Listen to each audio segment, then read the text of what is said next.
Hi, Jyoti. Come.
Shanu will not be here.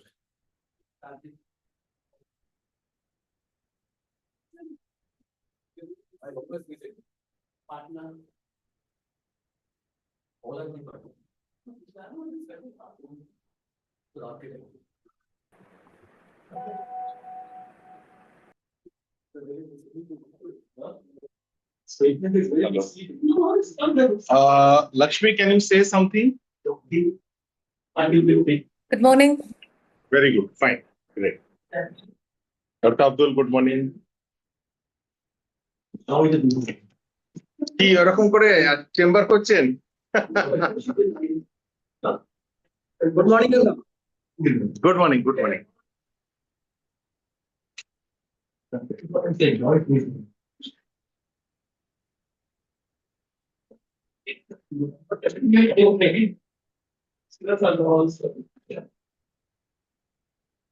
Generalization. So this is distortion.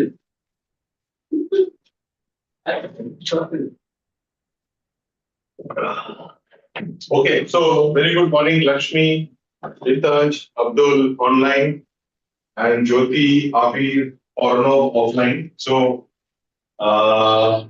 we had the last monthly meeting at GASA when the master practitioners they got felicitated, and I think today it's a good day to be in the first day of the month, and from now onwards, the first Sunday, 10 o'clock to 1 o'clock, we will be having the monthly meet. So, you know, we have a fixed session unless there is some problem somewhere.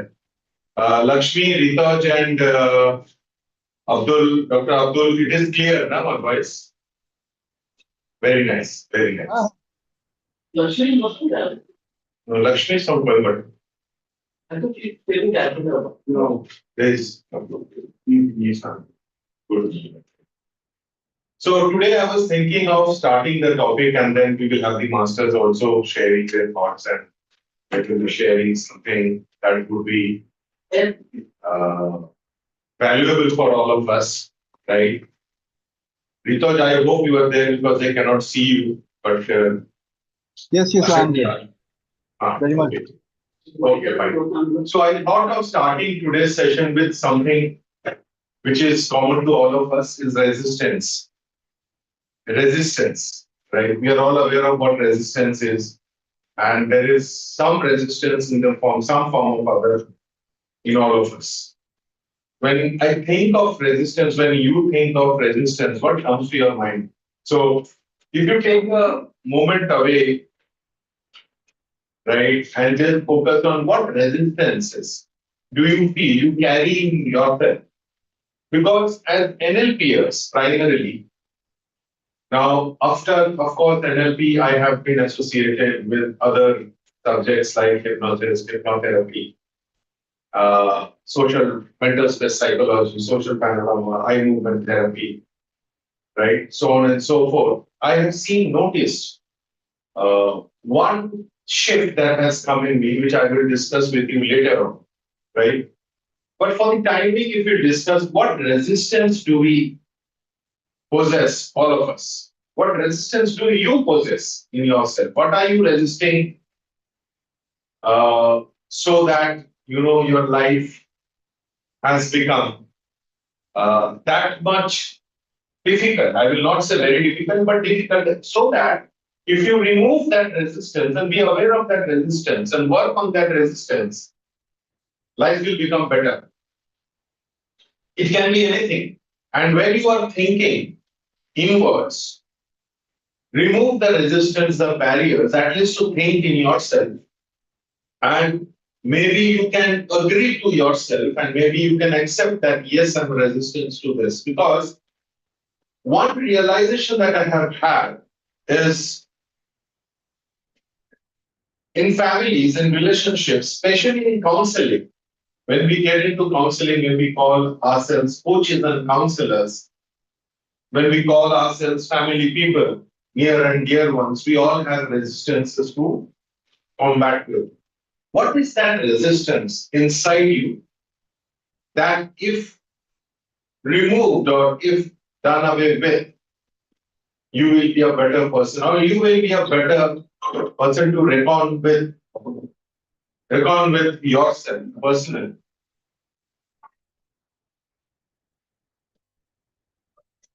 This is one thought that I would want to leave you with, or not leave you with. I would want you to think about. So Lakshmi, Dr. Abdul, Rita, Jyoti, Avi, Aparna, sorry, Orno. What is Orno? Here is one.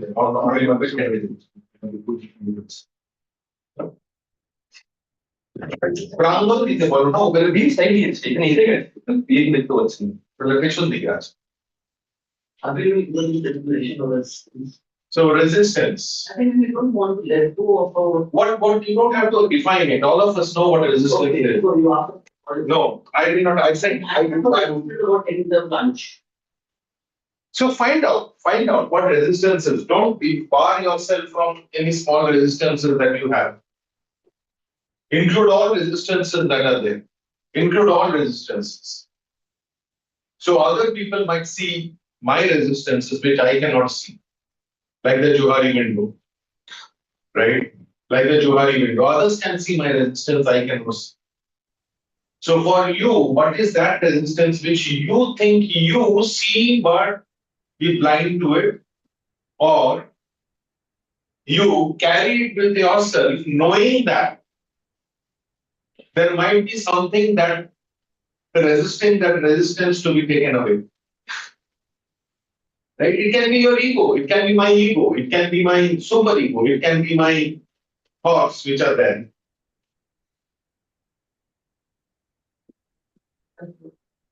Now you don't have to tell, you don't have to tell, no one has to discuss. Keep it to yourself. Right? And be aware of them. And I'm telling you, write at least 5 resistances that you are aware of. Or you can be aware of at this point of time. For me, as I sit and think, I am resistant to very clearly, I am resistant to probably paying heed to a person who's just started doing NLP, and if he comes and tells me something about NLP, then there's a resistance of accepting it, and it might be here. And I felt it 3 days back, and I worked on it, and I feel much better now. I still some remnants of that resistance still being there. So what is that resistance?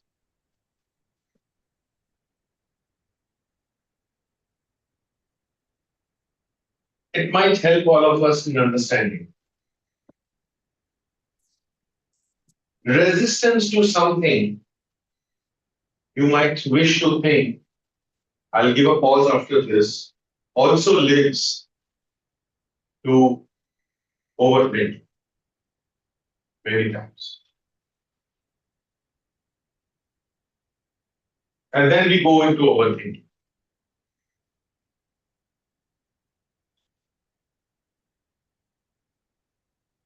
I have 3 very prevalent ones. You're aware of it. Right. And if they are removed, you will be better off. I am removing them and I'm much better. I have at peace with myself. Can you think of more resistance? At least three more. Think more. Think more. Think more. Think your resistance to some relationships. Think your resistance to some knowledge. Think your resistance to some person. Think of your resistance to some demography.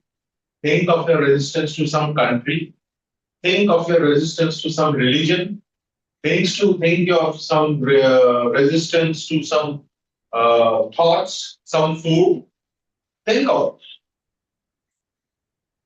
Lack of consciousness, clarity, no proper clarity. Sorry? Lack of consciousness, Lack of consciousness. That's a resistance.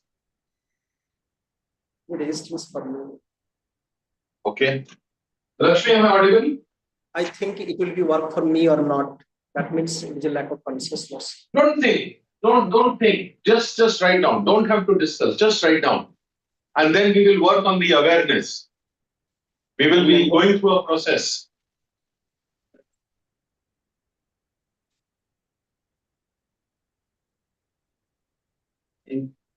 Wrote 5, write 3 more. 3 more. So you are resistant to this. You are resistant to this. You are resistant. Now you are resistant. Find out. You might be correct.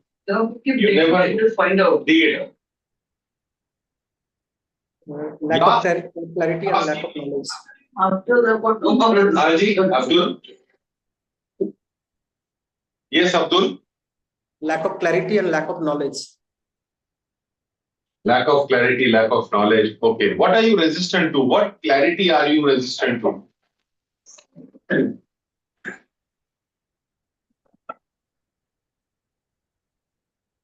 Resistance also gives birth to biases sometimes.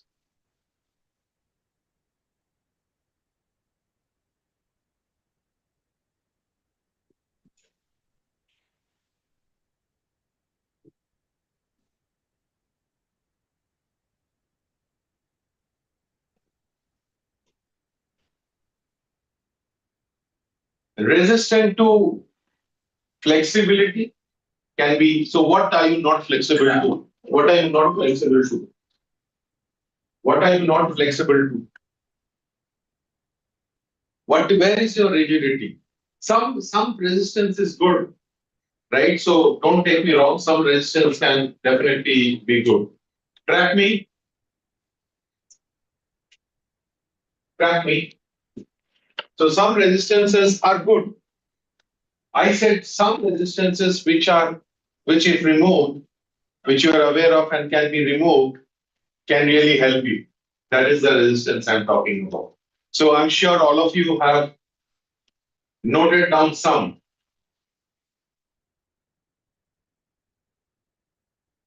Right? All of you have noted down some. Now, take any one resistance which is not so, which is you think is the biggest barrier.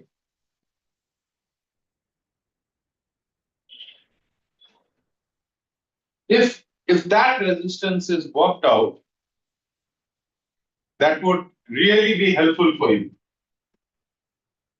Really be helpful for you. It can improve your relationship, it can improve your career, it can improve your way of living, it can improve your income.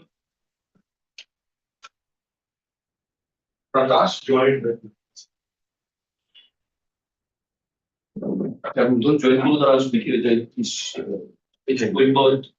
no. So can you just think in the meantime, let me call up Prakash. He joined and then somehow there was a lack of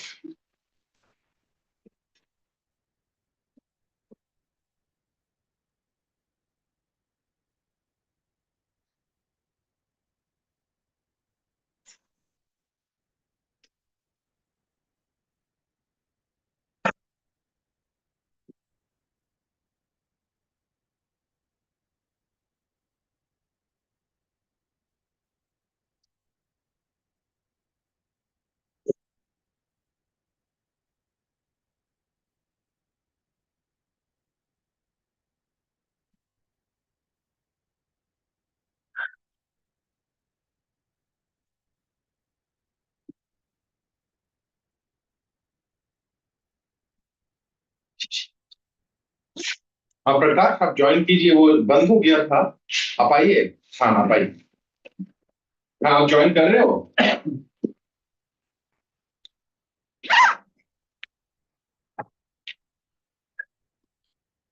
हाँ प्रकाश भाई आप join कर रहे हो? कर। ठीक ठीक ठीक। So what are you carrying? Say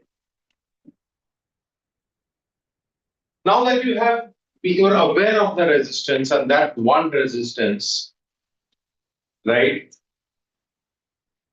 Let us talk about biases now. Unconscious biases. What are our biases that we can realize? Again, as NLPers, I think this is my realization, and this is one of the biases I might carry, is that the fixation of NLPers on processes, the fixation that NLPers have on processes. If it is wrong habits, use swish. If he is less confident, use anchoring. If it is some whatever anxiety or phobia, use double disassociation. So I was talking to Lakshmi, I think, and I was telling her that there is life outside NLP also, right? And this I'm saying in an NLP monthly meet. There is life outside NLP also. And it is time now for NLPers to seek knowledge from other areas of therapeutic processes or coaching. Maybe they can look into SECPCC, they can look into transactional analysis, ICF. They can probably look into hypnotherapy. Hypnotherapy, there are a lot of processes, Hellman process and Ericksonian processes are there, right? They might start looking into Adler, they might read about Freud. So resistance to processes or adherence or biases to processes is also a resistance inside. That okay, in-step reframing, it will clear all thoughts. What about one-word reframing? What about one-word reframing? What about understanding some thoughts, some knowledge that really helps you? That really helps you, right? So that is a resistance. That is also a resistance. Say, for example, CBT has more proof of more therapeutic results than NLP. What about getting into CBT? What about getting into metaphors? What about getting into eye movement? Because these are also processes which you need to know. Now, when NLP, I've seen NLP as being resistant. CBT, does it work? Others ask, NLP, does it work? It doesn't work. CBT does not work. Or TA, TA is a very lengthy process. When we are getting into these resistances, your coach, the person in you is becoming resistant. Why wouldn't he know this? There's a lack of flexibility. Why wouldn't they do this? Right? Modal operators, lethal, right? Modal operators. What modal operators are resisting you from being peaceful in life? So I would leave you with the question and then I will move to the next part is, would you want your life to be the way, carry on with your life the way you are carrying on with it now?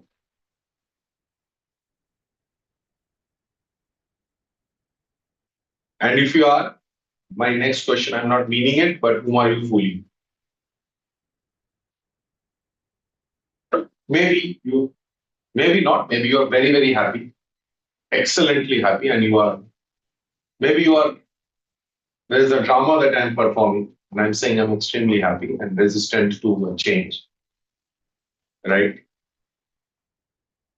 So that's how we start today's session and being aware of it. So take up any one resistant, one thing to which you are resistant to. Take any one thing.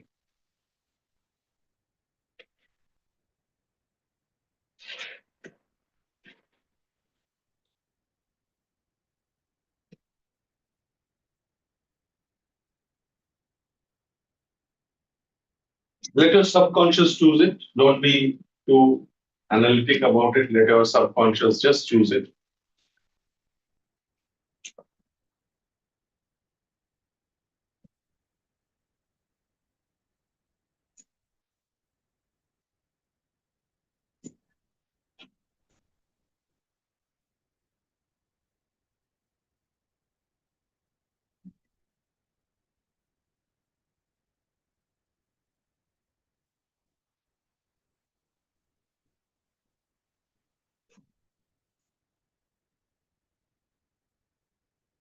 Ritaj, did you find out any resistance about in your mind?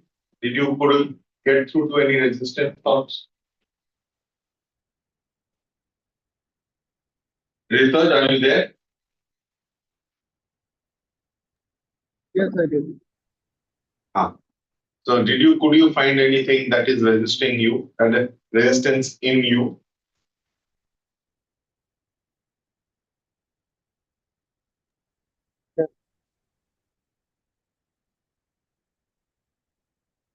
Abhi?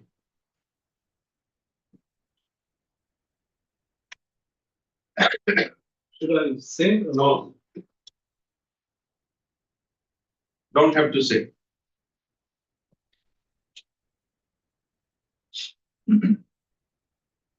See, here in this room, we have 4 masters. Lakshmi is the master. So we have 5 masters in NLP, right? So now let me think that if I think that masters, so the masters, if they think that, they know it all. And if I think that I as a trainer know it all, that's a resistance. That's a resistance. If I think that, I'm better than him, I'm the best, I know it all, I'm the best, that's a resistance.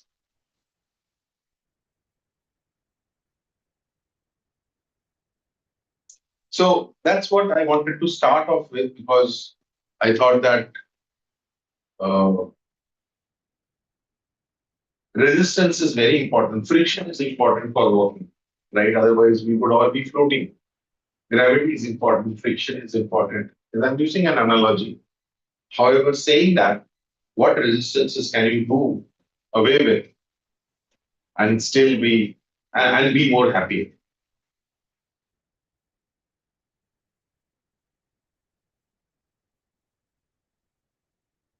Okay, that now we are aware of some resistance that we carry. Let me now get into the next one, which is overthinking. Overthinking. So, what do you think overthinking is?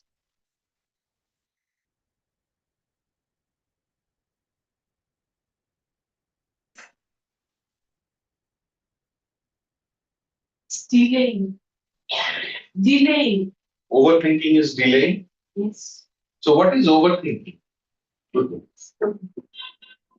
Delaying a decision. Overthinking is delaying. So, what is overthinking? That's a consequence of overthinking, maybe. But what is overthinking? Overthinking is the consequence of unconscious bias. Huh? Can you explain? Yeah. How can overthinking be of unconscious bias? Yeah. So let's say I have an unconscious bias about a person whom I started liking. The reason being that when I interacted with him initially, I felt that he has some kind of a reflection of me. Let's say when I started my career, my approach, my attitude. So that person somewhat reflects me. Now, if that person does something wrong or does something which is not expected by me in any kind of interaction, now that interaction might be with me, might be with somebody else, which I am witness to. Now, I might get into overthinking, saying that maybe there had been some reasons, maybe there had been some circumstances for which. How does it lead to overthinking? I mean, that's not unconscious bias. I think overthinking is very, sorry. When you make a mountain out Think of too much about a particular fact, that is called the overthinking. Okay. It can be because of a bias, but it is not only because of an unconscious. when you overthink, you make a mountain out of a It can be, but it is not only. What else? Mountain of a molehill. Okay. What else? Thinking it becomes Thinking, it becomes big. Okay. Good. That's what you said. Can you elaborate on that? So what Jyoti just said, thinking, and then being. So that's how she said it. It's a habit of repetitive thinking, Ah, habit of very good. repetitive thinking. And it's a circular, Repetition. yeah. It's a circle. Okay. It's a cycle. It's a circle. Overthinking. Ritaj, also you can add. I've not heard from you, so I hope you're okay with the Paro add code, so that will help all of us. So those who came late, right? I don't know why you all came late, but there must be a reason. But what we talked about is resistance. What are we resistant about? And what are we resistant to? What we are talking about. So overthinking is repetitive thinking. Surely it is. So if you see overthinking, it is primarily about some anxiety or some memory, someone that you have grief. So overthinking can be about anxiety, can be about grief, can be about uh, some nostalgia, right? Mostly these are ghosts. These are ghosts. Say, for example, something which has happened, which is no longer not relevant, it is relevant certainly to you, does not exist tangibly, and it has an impact, and it probably had an impact in you, you are still thinking of that. So, can we have more elaboration on overthinking? Overthinking is repetitive thinking, it's cycle, it's unconscious bias can create overthinking. What else? Very unproductive thinking where what is, getting in the loops, even there is no solutions but still not clearer. There could be a mental exhaustion, but still may not be gain clarity. Exhausted. Ah. So what else?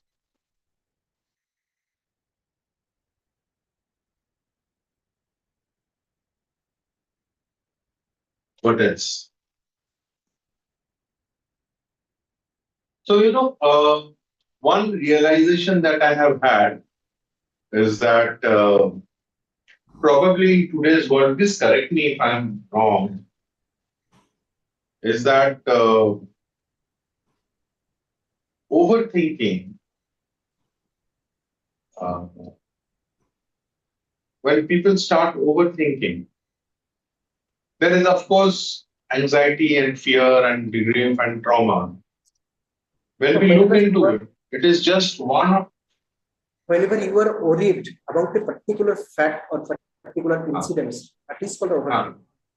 that does not lead only to overthinking is not only because of that. So we have fear, uncertainty, doubt, we have grief, we have some trauma, we have some guilt, we have some shame, we have some worry, which is of course within this fear, uncertainty, doubt, where we have anxiety. Again, anxiety is also fear, uncertainty, doubt about the future. When there is some nostalgia, which is that my loved one, I have lost my loved one, a lot of nostalgia, a lot of memories are there, right? When I'm thinking, when there is, I'm not sure whether my absence is creating some kind of void in someone's life and I want to fill up that. If there is something that my presence is creating in some life, right? These are all part of overthinking. When I have a lot of internal dialogues, auditory internal dialogues, right, which are there. Those are overthinking. overthinking could be some imagination also. Like I am thinking that I will be, someday I am going to be the prime minister. Can that be repetitive? Can that be repetitive? That's my question to you. Can that be repetitive? No, see, I am into a That can be a thought. No, I'm coming into that. I'm into a relationship, and out of the relationship, maybe I am not in that depth in that relationship. However, I myself am building on that. The relationship is not that deep. However, I am myself, developing. So it's different in from my- becoming a prime minister. Exactly. So becoming a prime minister is a daydreaming. Right. Daydreaming is not overthinking. Got it. So, I'm considering all these are in negative, thinking. That's not negative thinking. Overthinking might not be negative. That's what I'm coming to. That overthinking need not be negative thinking. So these points are all shame, guilt, trauma, worry, anxiety, or nostalgia. What you have just now mentioned. All of these, Nostalgia can be very happy memory. yes, it could be happy memory. Happy memory, but it's a ghost. So, Right? So nostalgia is good. When we hear old songs of our times, suddenly there is some memory which is triggered, something which is anchored in my mind for NL years, anchored in my minds, and then we do it and we think of it, and then we go there. Oh, my father used to take me, and I start crying. That's okay. That's it. That's grief that I have. But if I continue to have it, yes, Lakshmi, I'll complete. So if you No, sorry. This is Toida. Toida is not part of this. Joyita is there. Toida. yes, Tohida is not Going there. the- She wanted to join, but she's saying where is the link, so I don't know whether. She'll find the link. Whoever is interested will find the link. She's there in the group now, Lakshmi. No, I don't think her name is there. I just checked. Tohida is there, of course. Let me check. I mean, okay, I'll forward the link. Yeah, please check. So Tohida is there. Tohida, Imama, Ishra, Tanzim, they're all there. But I think she will join. So overthinking, nostalgia, right? So I'm overthinking of suddenly, then I start thinking. Then, again, we discuss the kind of work that we do with people, right? So one is change work and therapy, the other is support, the other is training. So, Ritesh, you were not part of the counseling session, so I would just tell you that there are primarily three types of interventions that we have. One is change work and therapy. One is support, and the third one is training, where coaching can come into either of change work and support and change work and therapy or support also, right? So change work, if someone wants to remain status quo, it can be support, which can be there. So examples is that if someone is having a nostalgia feeling, my father, I had, Tohida is joined. Thanks, Lakshmi. Right? So, and I feel bad, that's okay. But if you continue with it, and again, the repetitive thinking is coming. So if you see the overthinking, the moment you segment it, right, you will find that they are repetitive thinking. And sometimes the ghosts, they chase you. My father did not love me. My mother did not speak to me. My brother, abused me. My wife does not look after me. I was alone. I am alone. My children, they don't go abide by me. Right? My teacher, he does not focus on me, my guru, he focuses on everyone else. Comparison thinking side. So overthinking, as Lakshmi rightly said, is mostly repetitive thinking. If you ask them to write down what is overthinking like, they will say 1, 2, 3. And that's all. The fourth one might not be there. And victims' role, the drama that we play, that becomes very evident even in the body language on the face of the people, which we do not realize.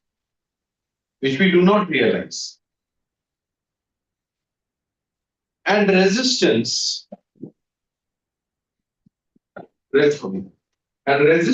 might be one of the reasons that might lead to this overthinking. Resistance to accept others, that is a bias, of course, yes, but but that's not the only reason. The drama that we have, the theater that we enact every day, right? So overthinking is another area where I would request all of you, because you're different from others. You're supposed to be different from others in the sense, not as human beings, all of us are human beings, that you have a choice. All of us today is aware that we have a choice. We all have a choice, right? NLP teaches that first. And when we model others, we need to model not successful is not only in terms of money. So I was having a word with someone yesterday, and we were talking about what money is important, whether life is important. So are there people, very moneyed people, who cannot sleep at night?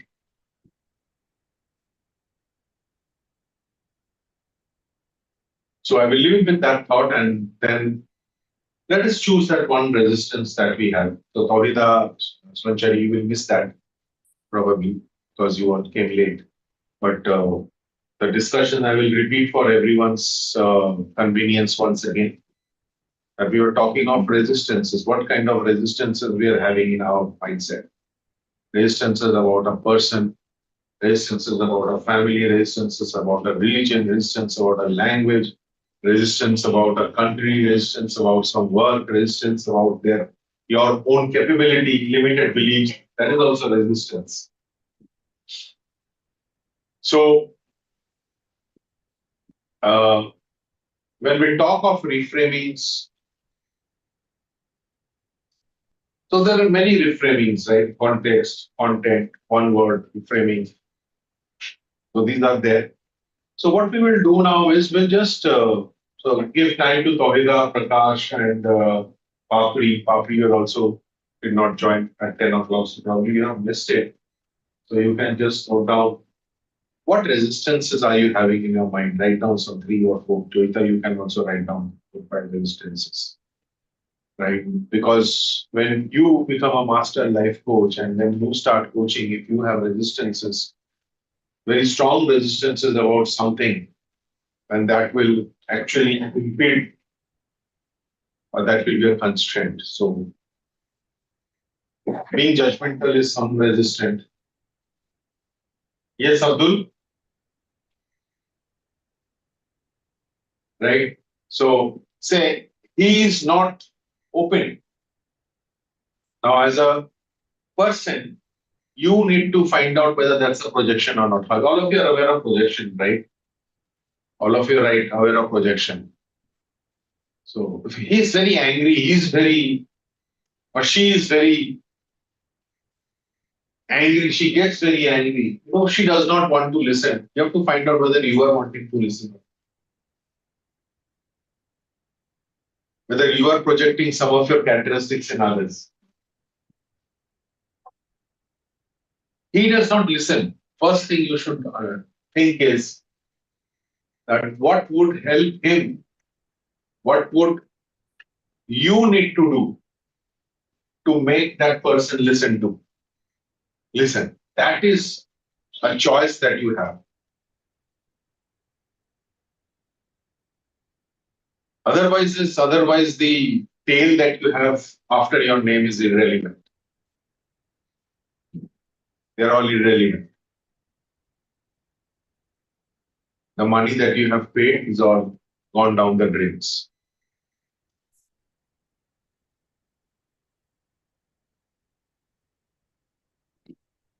Abdul Bhai, does it make sense? Yes, sir. Okay. Lohida, good morning. Good morning, Dada. I heard that you were looking for the link. The link was in the group. No, she's not part of the group, Arthur. No, Lohida is I a part don't of know. this. No, I'm not. You're not part of the givers group? Yeah. No, I'm not. Ah.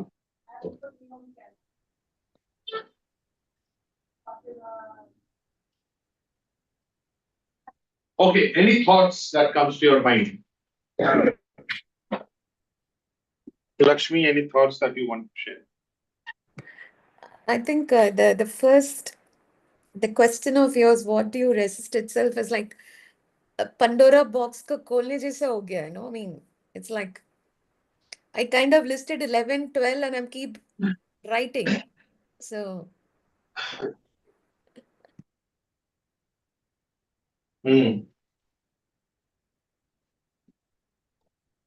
Right. And what is your feeling? feeling is, just get it done, just, I mean, I'm calm for a change. So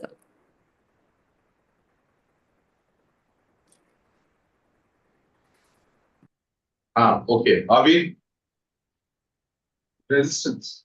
what was your thought? What is your thought about resistance? What do you think when you think about your? You don't have to share the resistances, but what was your thought of this exercise? What did you? What are you aware of now after this exercise? Athuda, this projection can be on myself also, right? No, I'm not talking of projection. I'm not talking. Sorry, I can't hear you. Projection can be on myself also. Projection can be on yourself. How can be projection on yourself? Projection needs two people to be there. One second, we are discussing about something else probably.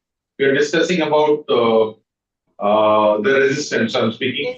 So I'm asking Avir that resistant. When you talk about resistant, what is his thought about the resistances that are inside him?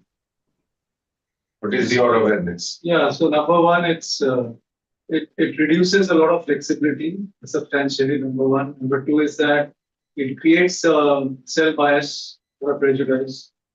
Number three is that it's not progressive; it's regressive. So when you say when we started off the session, I noted about 4 resistances which are very dominant In you. which were, I would say, which were very dominant in me, even about 3-4 years back.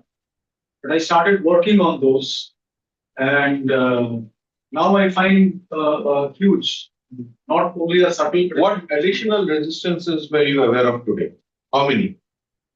No, No resistance. no. This 4 I reflected because it was very dominant in me. The moment you spoke about the word resistance, those 4 things reflected in me because these 4 things affected me, were detrimental to me over a long period of time. And I'm very conscious about the fact that I started working on them. Some work is also in progress, but some of them I have really worked very consciously on them. And it's like, I'll just give you a small example. Number one example is that, let's say when somebody has given a commitment to me, okay, for anything, that, acha, me Java again, I'll give you a call. Or maybe I'll give you a call when I reach. Something like that. And that call doesn't come. So sometimes it was kind of a urgency or a provocation to call up and find out why the call did not come. Or maybe sometimes it was very repulsive, that it was very careless of that person not to give a call, because giving a call is not a big deal. Of going somewhere, you are not going to a desert, or maybe you're not going to in the middle of the sea. Now, that part was very irking to me. But when I started working on that, I started giving justifications to myself that yes, I am not part of that situation. I don't know what exactly happened. Maybe the network is not there. Maybe there are some jammers. There can be 2,000 reasons for that. And that gave me a lot of peace. So that was it. Okay. It might be the linguistic part. In some of the English sessions, where when I spoke about, let's say, when I spoke about bathroom, and there were some feedback which came across saying that no, you have to call it a restroom because bathroom doesn't sound very healthy. Now, grammatically, that's correct.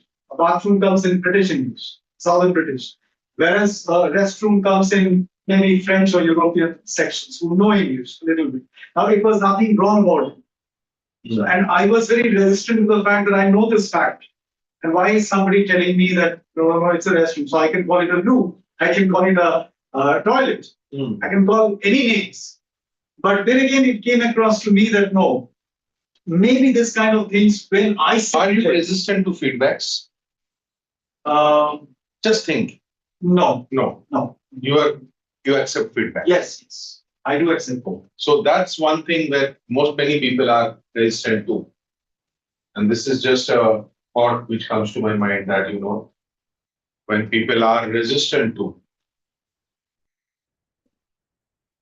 I'll tell you, sir, there was a very interesting story. When I was doing my first summer camp for British Council, that was the time when the students were in the range of 14 to 16. So they had different divisions. So 14 to 16, that's mid school.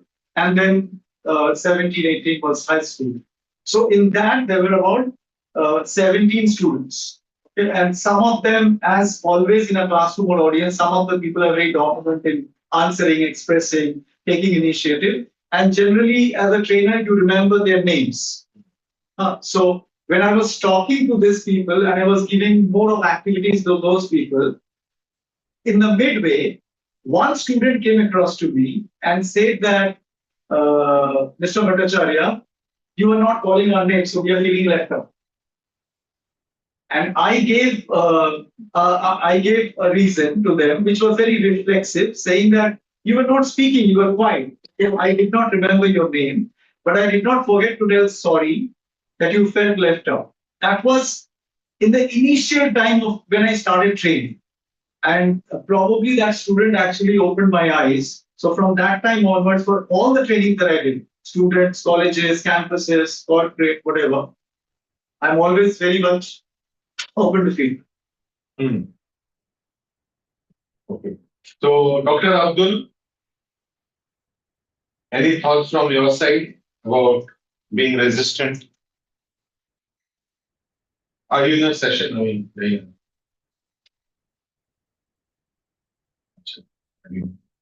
So, Prakash, you were not there, so we were talking of resistance. So maybe you can think, because you have been in NLP for a long time, what resistance do you have in yourself that is stopping you from being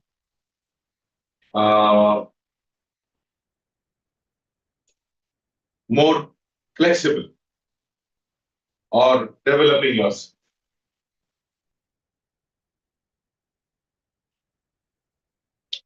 Dr. Abdul or Prakash,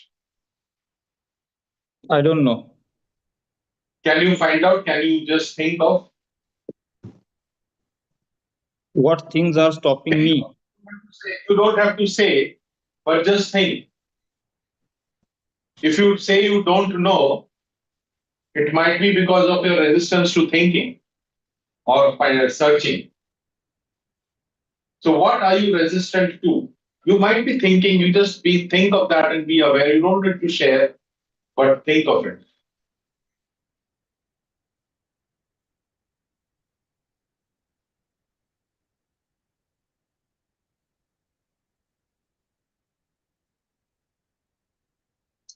So while you are thinking, what we will do is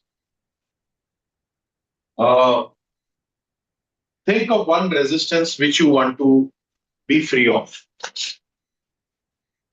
think of one resistance which you want to be free of. Taking up the unit. कुछ about a unit. अच्छा about a unit. अच्छा ठीक है. Okay, fair. Think of that one resistance. Right? Keep your diaries away. Away. Right. Dr. Abdul, আপনি কি আছেন?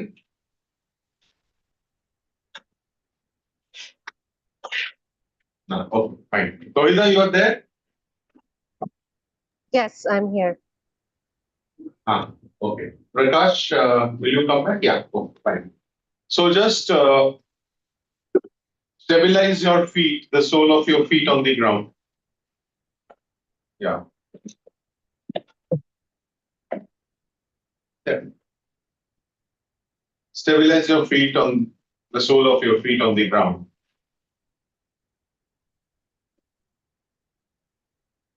Focus on the touch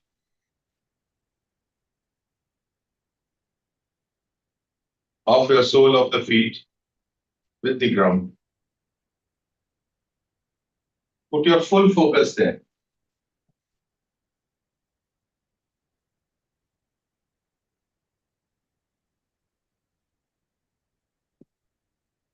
Increase the intensity of your focus.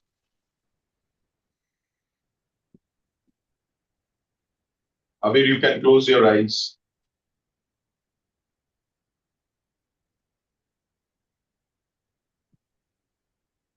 Intensify the focus of the feeling of the touch the sole of your feet has with the ground. That's right. And now intensify it more. The only focus that you have is on the feeling of the touch sole of your feet with the ground.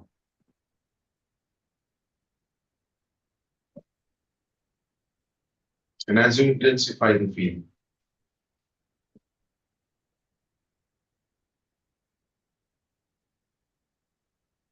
just start focusing on your entire body.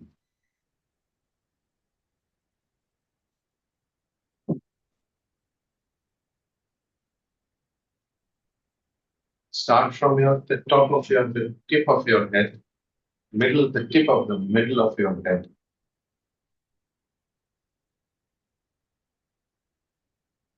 And scan very slowly but surely.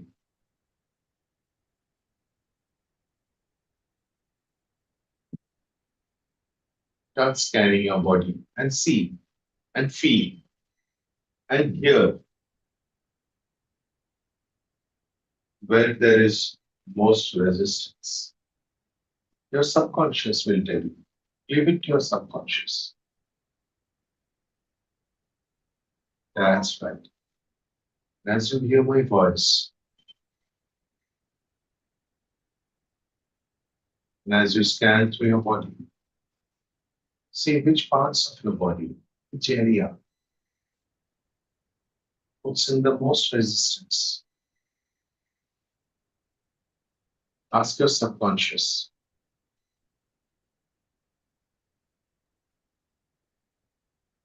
Which part of my body do you think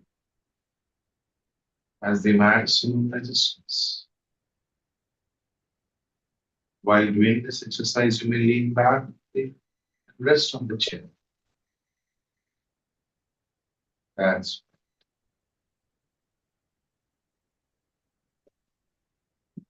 when you find the resistance, ask that body part.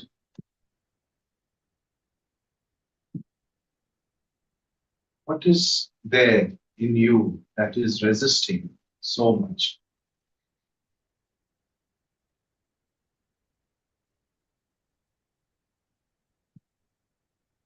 what would I need to do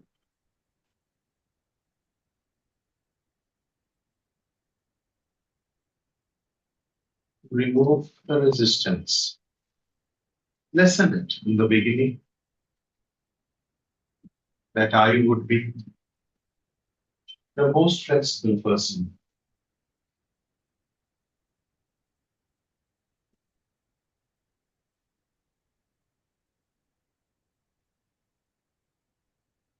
And as you think,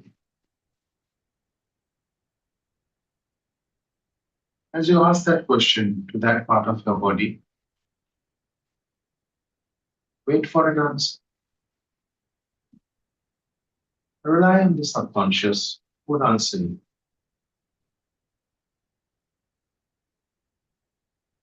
Whether you have or you have not, know that you will. Know that the subconscious will let you know. And as you know this, that the subconscious will, and maybe it has, let you know what the resistance is. Move on. Move ahead to the other parts of it.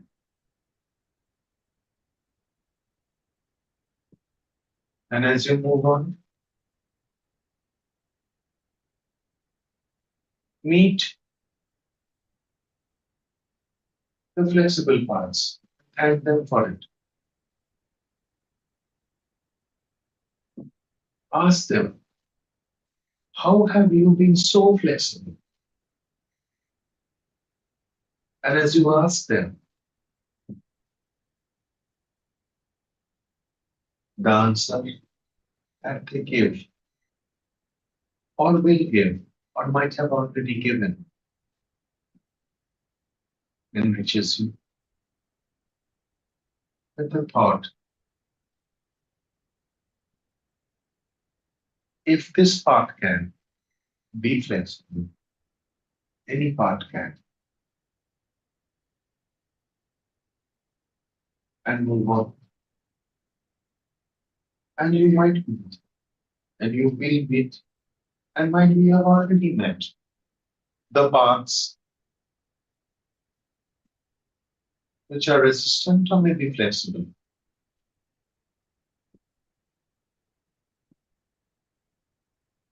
And it would sound you, and you would be doing.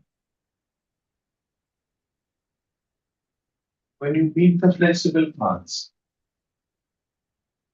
know that if one part is flexible, all parts can. And move on to the resisting parts and tell them, I know there is a positive intention that you have.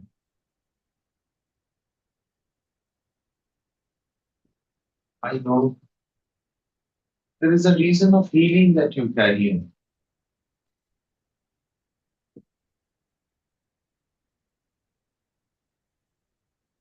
Let the resistant part know that there is a way that they can learn from the parts which are flexible to be flexible and yet offer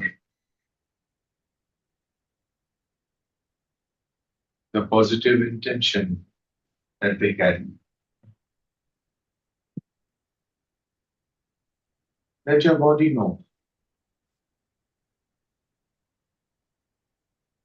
that the same positive intention can be had by being resistant or by being flexible or being both. And to be flexible is to do it with least resistance. Just like the mango falls to the ground without resistance. The positive intention can be achieved by being flexible. And as you move on and scan your body, meet the resistant and flexible parts, and be grateful for them in being within you, for they are all a part of you, a part of the universe. The part has been created by the one and only, whoever it is, whoever you trust. And as you get more and more into deep relaxation, state of relaxation, you might be wondering which part of your body is more relaxed, whether it's your right leg or the left leg. And that you have been so flexible, traveling through your body along with my voice, like the little girl or the little boy, which holds the finger, the boy's or the girl's father, and walks down the road,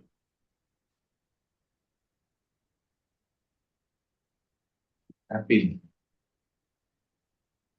flexible, glowingly, grateful, joyful. Once again, bring your focus to the touch of your sole of your feet with the ground.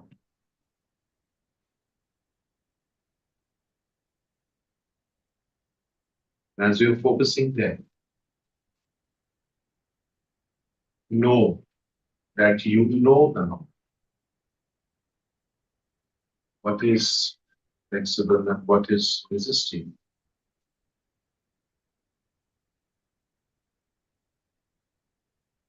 Whenever you are ready, you can open your eyes. The count of one,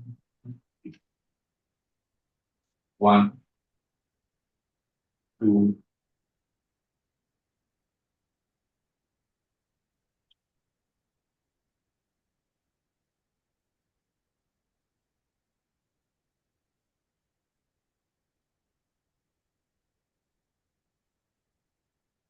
okay. So what we will do now is Krishanu is not there, Papri is not there. Who else is not there amongst our masters? 1, 2, 3, 4, 5, 6.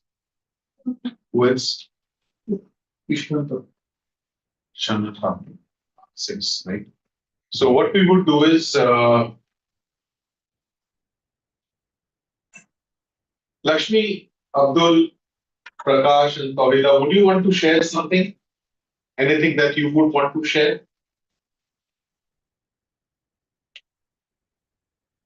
about this? Did you realize? Could you connect with your subconscious? Anyone? And when there was resistance, flexibility, right? They're more. I mean, all are parts of you. So, was there any thoughts that you want to share, Lakshmi or Prakash, Farida? Good. Farida, any feeling? Any thoughts? Could you do it? Farida, are you there? Acha. Okay, no issues. Prakash, any thoughts?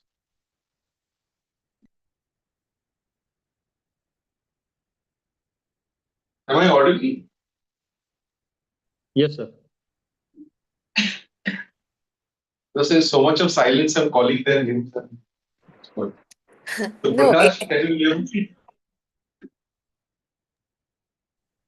Nothing to share, sir. Nothing to share. Okay, fine. What did you? Could you scan your body? Yes, I scan my body, but after some time, I left with the procedure due to not clarity of voice. Acha, my Now I voice was yes. Now I Yeah, using my voice. headphones. Okay. yeah, voice was not clear in between for me also, but Okay. I did, yeah, could do it. Okay. So any So thoughts? Okay. What in Prakash? Yeah, so I couldn't continue what is going on due to voice clarity. Ah, okay. Fine. okay, Yes, Lakshmi. thoughts for me, Partha.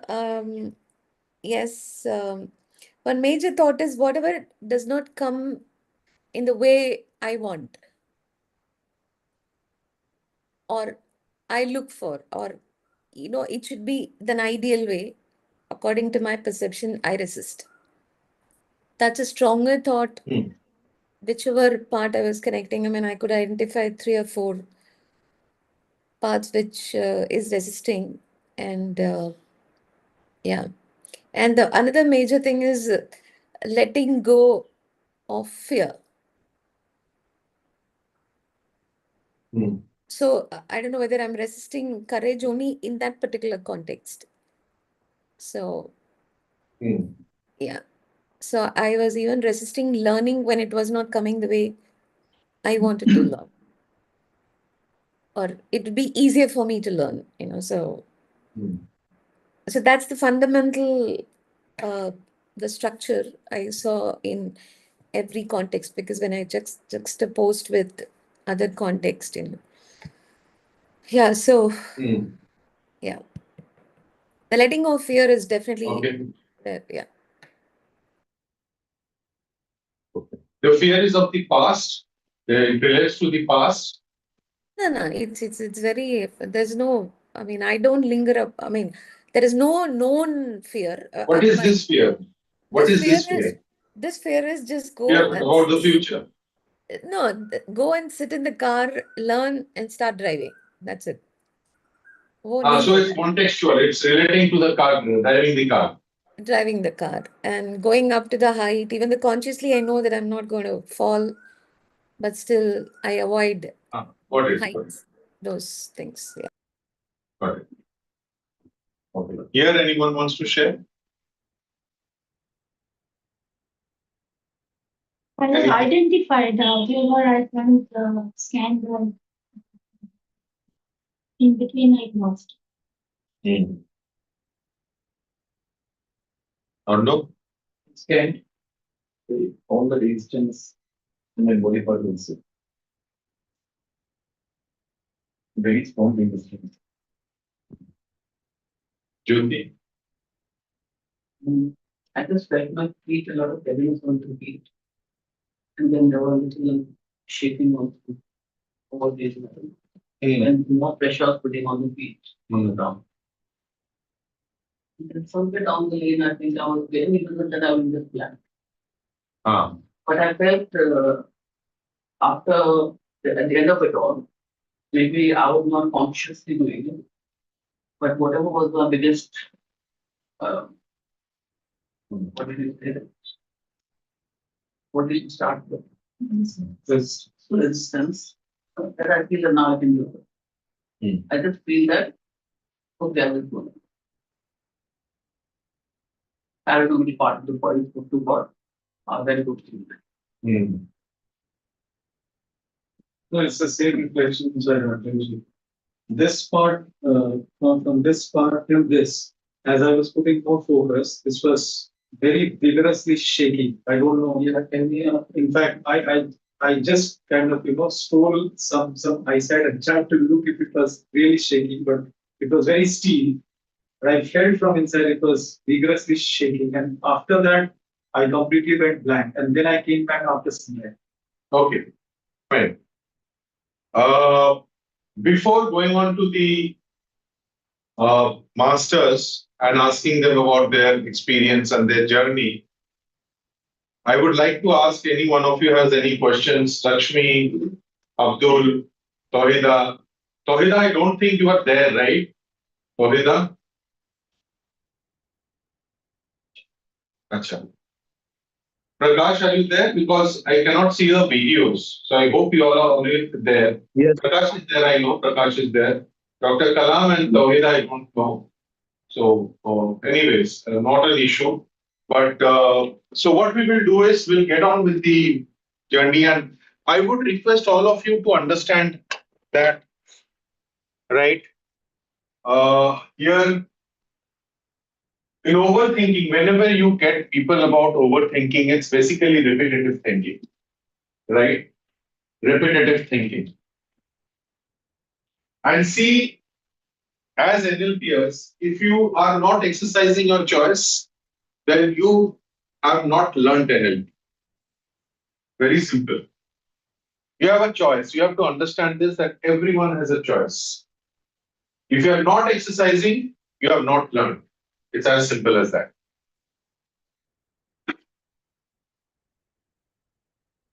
Right? If you're saying that, someone else is angry, feel whether you are angry or not. Whether the resistance, you have a resistance in meeting angry people.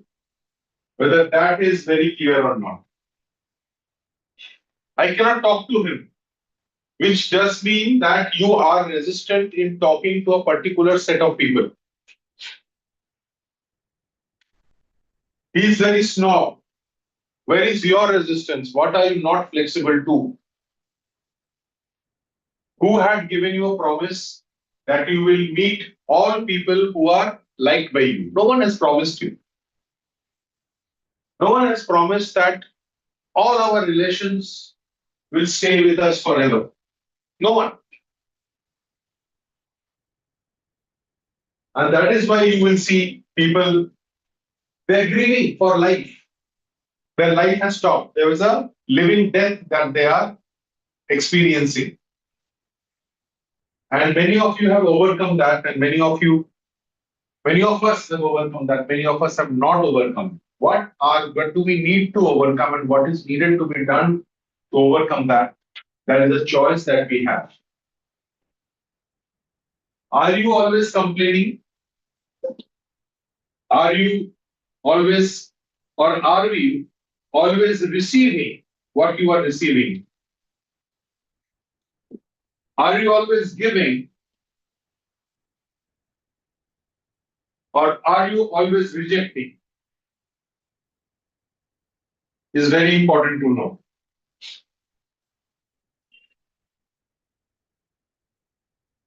Very important. Remember your body language, which is kinesthetic language. Kinesthetic language is very, very obvious to outside world, all of us.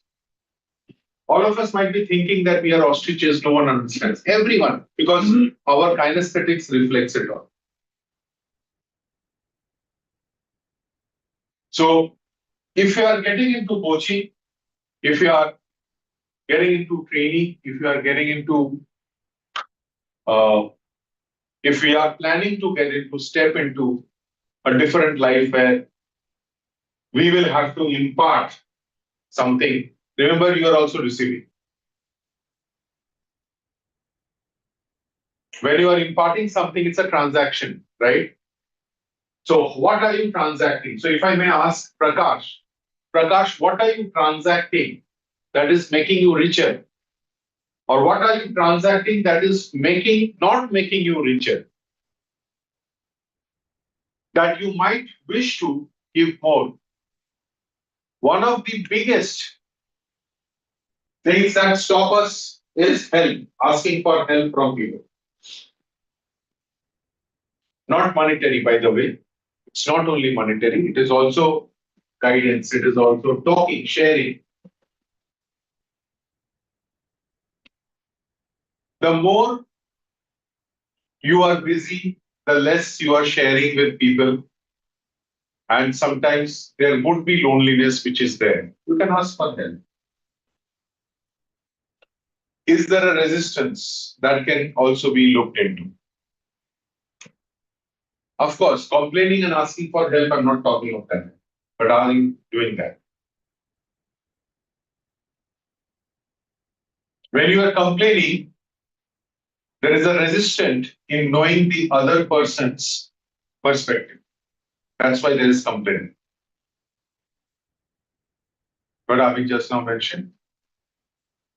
The moment you are complaining, there is a lack of understanding the other person's or the other side's perspective. It can be right, it can be wrong. I'm just, letting you know.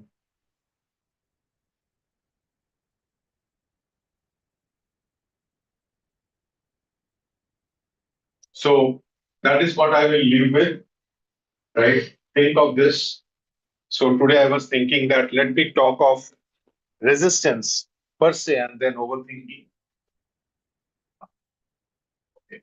So let me talk about resistance as such, because as coaches, as NLPers, as practitioners, as master practitioners, the least resistant, the person with the highest flexibility will have the most control. That is one of the beliefs.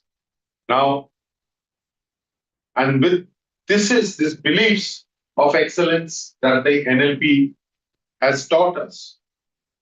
If we live with each of the beliefs, I think that will be less resistant.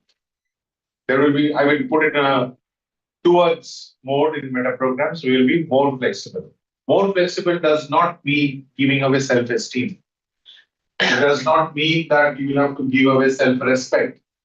It just means that you find the other person's or the other perspective and hold on to your perspective and see if you are given a choice whether you would be shifting from that perspective or not. That is right.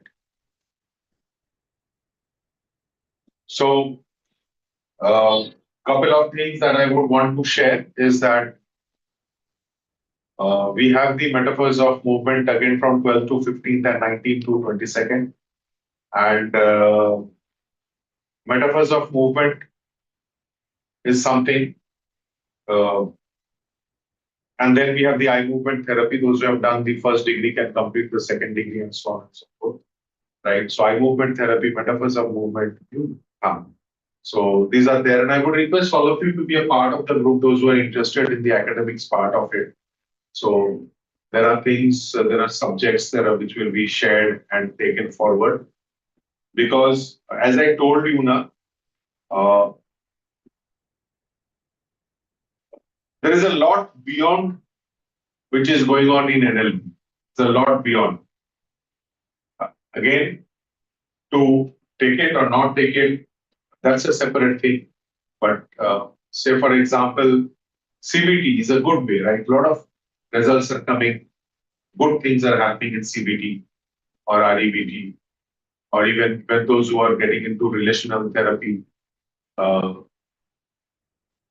relations is something where there are two people, right? And meeting two people are important. However, understanding that there are other therapeutic processes. What are those therapeutic? Even if you don't do the process, learn about it, use it.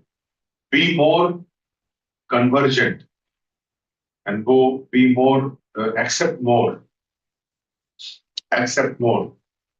allow more to come. That is what is most important.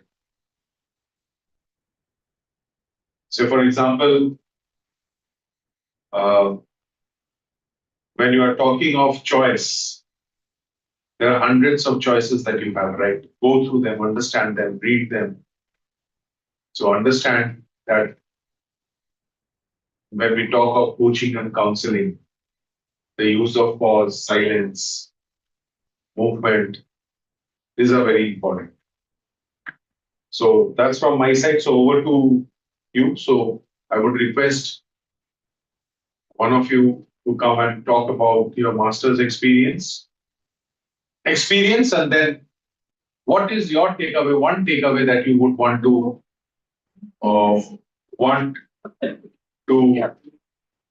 share, right? That is one thing which you can share. And others, you can ask them questions or other, because these are important things, right? These are important. Yeah. Okay. So anyone who wants to come. Chart कौन कर Okay, fine. Okay, I'll go. So they'll say go. Okay, so hello everybody. Hi everybody. Acha, just because I'm so sorry to all of you because my voice could not be heard. So if you cannot hear the voice, let us know so that probably we will. Yeah, okay, Jude. I think the Masters event has been a total turning point in my life. It is, I could describe it as a rebirth. I'm not exaggerating. Like, this was really a rebirth for me. Even one day before going, I was thinking my suitcase is packed. Will I manage? Not manage? Self doubt, that insecurity, anxiety, what will happen? It's like, if it doesn't matter. Most, what come may, I'll come back by this. I take a time, come back anyway. And Krishanu was coming back every day, so I thought to come with him. I still went with insecurity. But the moment we landed there, I think 3-4 days, and I don't think any of us wanted to come back. We were so much into knowledge. And even when it would be like 10 o'clock, 7 o'clock the session would end, sometimes due to some situation outside, they ask a question or Joyla would have a doubt or something. The session would tell him till 9 o'clock, 10 o'clock. No one's really, and everyone's happily studying. No one had a single bit of, that, oh my God, there's time for dinner here, I need to sleep or something.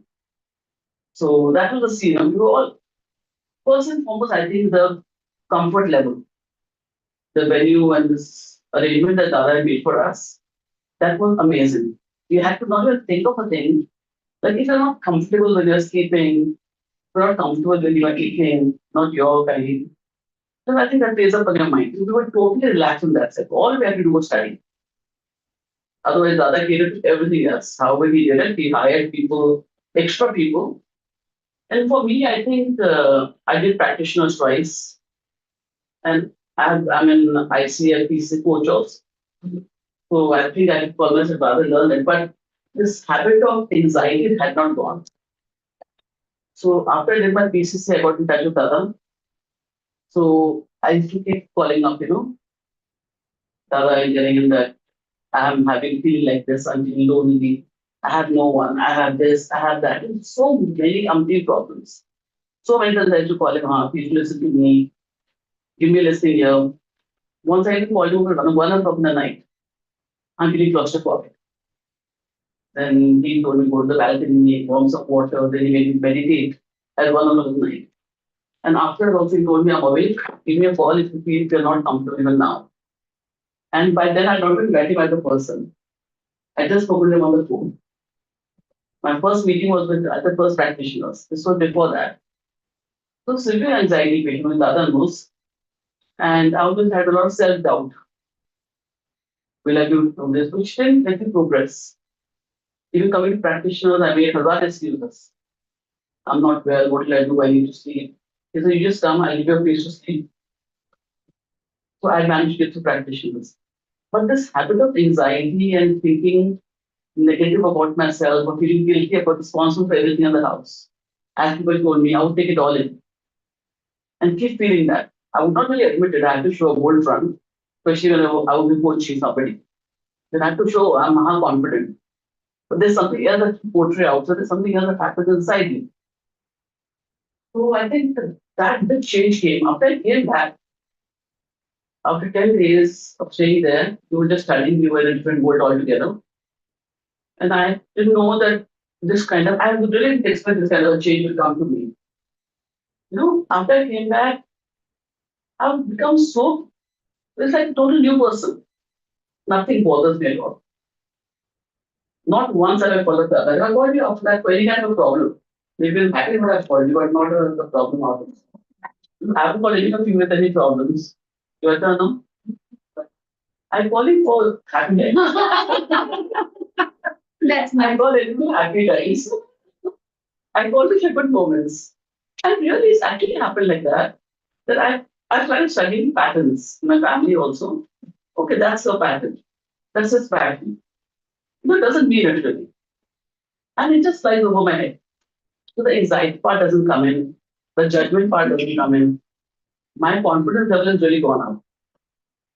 No, that was because of staying there and imbibing it so deep. When you stay there for 10 days, a lot of people now tell me that why do you have to stay there? You can always come back at night. I said, you have to stay there to feel it, how it is. When you are sleeping by yourself in that total energy atmosphere, the whole house is full of energy. It just goes inside you, it flows into your blood. I think that's the ultimate. And now I'm totally free of any anxiety and I've become much bold. I don't think negative at all. And I don't overthink it totally out, which I was a master at. No, I don't have time to overthink that. I don't know when I last overthink. Think what is it in English? Overthink. Agreed? Overthought. When I overthought. So I don't know. And I think Dada's teachings, the way he never hurried through any kind of a subject. At times I would get worried, that he is going to step on this, he's going on and on and on this. He's going to complete the syllabus plan for the masters. But he knew what he was doing best. If any one of us didn't understand, he stayed there and he made sure if I didn't understand the subject, a particular topic, the rest have understood, he would stick on to me, make the rest of the class will stick on, and again explain for the next 2 hours. So what happened with the result that the rest also had their doubts more clear. So I think only he can do such kind of teaching. And it was amazing. He didn't lose the school even once, no matter how much it was behaved. He must have been tired. He used to be tired at times. Because in between our breaks, and he used to have chai and all. He used to take one or two meetings and all that stuff. So the school used to go on. But he did not once also lose school. On the contrary, he used to have fun when we wanted to have fun. Or in between the class, sometimes I would just say, just for the sake of it, I would try to take the class by saying, oh, wow, how much to study here? Just took it for fun's sake. He has 10 years then. So if he would hear somebody teaching, then he would know, okay, now they want a break. And then he would tell her, okay, make some tea. Show that tea girl. Some tea, he would tell her, okay, make some tea. And she would start wait for 10 minutes. There was such a thin line that he drew between being friendly with us and being our teacher, our mentor. So I'm thoroughly obliged for this master's class. I think everyone should do it to bring about a revolution in their lives. I just wonder, why I wasted so many years of my life. I would have received this much earlier. So what was your takeaway in terms of what one learning that you want to give to the world? What one learning, if say, Tawhida comes to you and asks for one learning that can actually help, what would that be? There's so much more. Only one. There's so much more positive things to do in the world. So much more, what you say, productive things to do. And we base our life in so much of unproductiveness. There's one life. It's our choice whether we want to live it productively or want that. So I've decided to live my life productively. So give us a way in which probably. So we all know that we have to look into productive things, right? How does one do this? What do you think? You are an ICCIC. So if I ask you, how does one do it? That look into the productive. You have to just let go of the fear of judgment. Because we always think, what do people think? Half the times, as in Hindi, log kya kahenge? And there's a joke also saying, wo char log hai kahan? Jo bolenge. There's nobody. And the ones who have to say will say otherwise also. Like if I have to do now a class on NLP or on my coaching, I'm just thinking on that, working on that, I have to go and speak in some club. So earlier there would be a fear, what my God, there is so much society, how I always speak. People will go home, tell their wife, she can go like this, she's going like this. People say she will study, but she knows nothing. But now I'm confident that no, at least I know that much, but their wife don't know. If they want to speak, let them speak, it's their business. So I'm very confident and I've already started taking measures Earlier, I was also a lot into procrastination. So now I've been having meetings with people, trying to know how to take a plunge. So it's one day I have to take a plunge. I can't be waiting day after day after day. So I'm working on it for the end of the day. Okay. Thank you, Jyoti. Thank you so much to you. Thank you. Thank you. And thank you to all my friends who joined me there and made my life. Yeah, one problem I had was the Bengali friends. They got me And They got me Bengali. this is also a resistance. Hello. But it's not. I broke the resistance there. Yes. Thank Jyoti you. broke a resistance today. Hello, Parth sir. She came by Uber. Yes, Prakash. I am joining from my laptop, so please allow me to join. Yeah, okay, I'll allow you, admit you. I'll admit you. Okay, okay. Okay. So one of the, I do not know whether anyone would speak about it, but I think frames are very important, right? So frames are very important to have. What frames you are having. So, like frames here. Frames are very important. Yes. Again. I'll give you.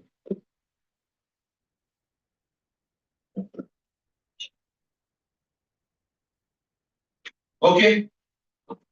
So I would request masters when you come, share one learning with you which can enrich others also. Right? That would be great. That would be great. And one more thing that I wanted to share was because as I don't know whether I've shared with you, there is a session that I would be taking in Goa on 16th to 20th of November, which has just come in Goa. You said you will declare about it. Yes, so I will tell you. So the masters that we will have now, there is a small shift in the dates. It's 28th of November to 7th of December. 28th of November to 7th of December. 16th to 20th, I will be there in Goa. Yes, 18th, so 28th to 7th of November. Maybe, one more announcement that I would mention is from next time onwards, the next cohort of practitioners, sorry, Prakash. So the next practitioners would continue for actually 2 months. The next practitioners that we will be having. So there will be more than 2 months, in fact, 3 months practitioners, where there would be 5 days of physical, face to face. There would be 10 days of 5 hours session online, which will be over weekends. And there would be 5 days of that, and 5 or 10 or 8 maybe the day that I'm working out. And at least, and another integration and assignments for another. So it will be total of, so 5 to 8 days, sorry, 10. 5 weekends or 4 weekends of 5 hours each, and then 5 days of practitioners with integration assignment. This practitioners, it's 23rd to 27th of July, which will be from 9:30 to 7 p.m. And then there would be assignments given, which we will be discussing on 2 days. I've forgotten those days in August, from morning, for half a day, which is from 6 or till 10 or 7 till 10. So practitioners also, the structure would be changing hugely.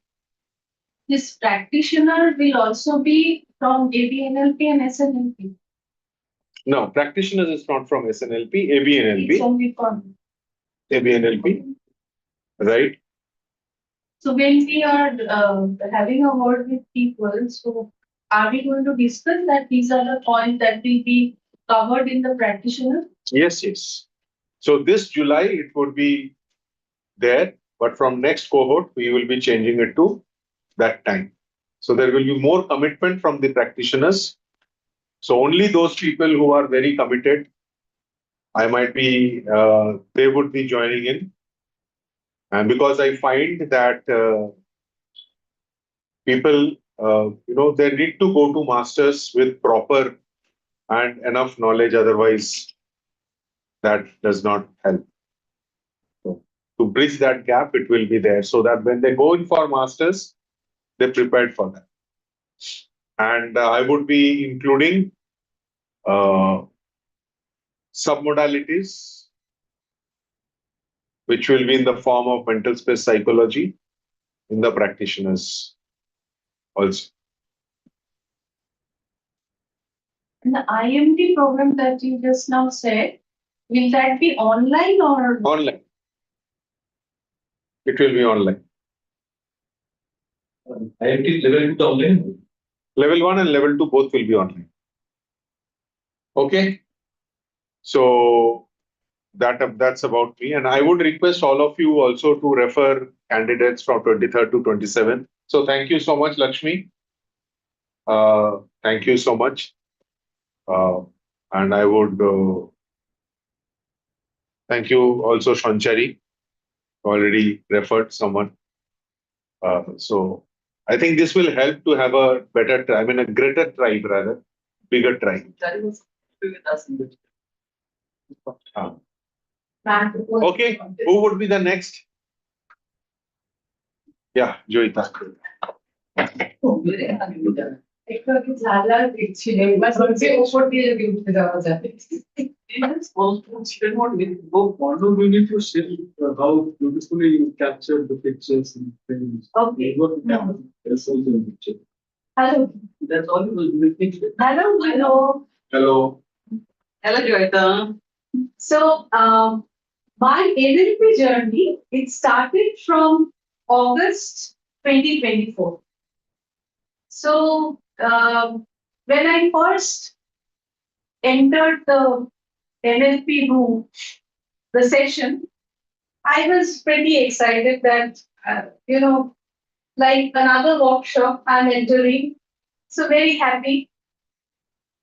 After that, somehow, I was in the trance. Whatever has been taught, it was kind of going into me. I understood some and some I couldn't. Then, during the session, I was asked to say something. And I stood and I was completely dumbstruck. I couldn't find the reason, but later on, when I was reflecting, it was the fear of course, public speaking, but somewhere, in my mind, it was some kind of indecision or something that used to go. Then times passed by and I started studying NLP. What is it? Okay, the subject is, I couldn't understand much. Again, I attended the session second time, the practitioners second time, in the month of December. This time, interestingly, I have understood. I have understood the nuances of the subject and I got the interest. So now I thought, let me get into the subject deeply and learn more and more. So I contacted Dada and said that Dada, I want to learn more about it. And he suggested that why don't you join Metaphors of Movement? I did that. It got my interest more. So I said, I'm not going to leave it any further. Let me do it completely. So I decided to go further and continue with masters. Now there this journey of masters starts. We went there, right job, wonderful villa,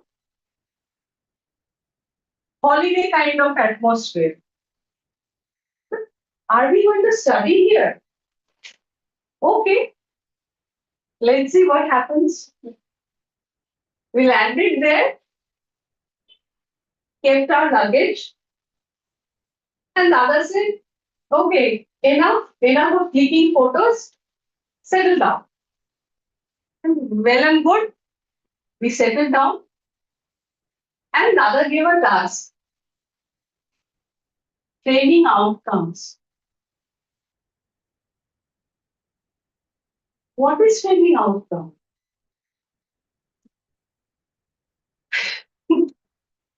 That kind of actually showed us the reality of us. What we want from life and what we want from that workshop. That has opened our eyes. So from that moment, it was such a difficult task, I can't explain. I'm sure all my fellows will be able to agree with me that how we have done the brainstorming and finally we concluded, okay, after I think we have spent almost 3 hours, right, on the training outcome. After 3 hours, we finally could write some of it and present it to Dada. Dada said, okay, we'll talk about it after 3 days. Let's see whether this matches with it or not. Then our journey started and it became more and more interesting. I'm not going to discuss much about the content of the program because obviously let it be, as it happens in the package, let it be there. However, it was so intriguing that at times we used to forget about the time and we are so engrossed. Suddenly we, all of a sudden we decide that let's continue till dinner time. Let's finish off with the dinner and again we continue with studies. In fact, we used to have a post-dinner session every day so that we can, discuss the days. Yes, so that we can discuss the day, whatever we have throughout the day we have learned, we can revise those to remember the next day. So that has actually helped us a lot. And finally, while continuing the session only, I have decided that I'm going to continue with the master coaching. So I said that, I'm lost. So what one learning would you, of yours, Hmm. would you want to share? I would say that training outcome was very important for me. Like what I need to, get from any session or from my life, whatever it is, that I need to find out. That is very important. Hmm. So what would you want to share with as a master practitioner? What would you want to share with them that they can take away from this today? What is that one thing that you want to share? Um,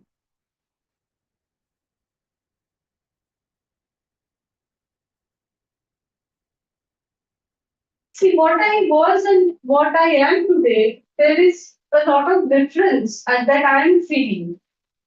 So, from the master practitioner, particularly if I have to say,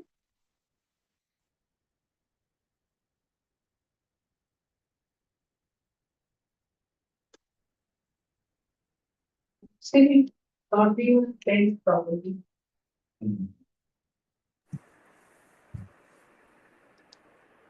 So what would you want to, one topic if you want to talk about, right? What is that one topic that you want to talk about for 5 minutes or 7 minutes or whatever that you think will be helping them? Goal setting. So talk about it. If you think goal setting will help, how would you want them to move forward? So what one topic that you want to cover, say for example, anything. Partha, sorry, can I ask her something? Yes. Because she beautifully came up to that framing outcomes, and it is also leading to goal setting. So if you have to talk about framing frames, would you be able to highlight something on that you're learning about frames, if possible? Yeah. Yeah, we can talk about frames. Because you beautifully came out and it was very critical, because that was running in my mind and you came up with that. I said, oh my God, that outcome, if I would have been there, what I would have done. So knowing the outcome is the clarity is very important, and you beautifully came up with, it was a storytelling thing. So can you just talk about that framings? So what about frames? What Frames. about frames? What do you think about frames? What if you have to tell them about frames? What is that you want to share with them about frames? So if you look at that and talk about the frames, that picture which I didn't see. Framing outcomes is like we have to, when I am thinking about framing outcomes,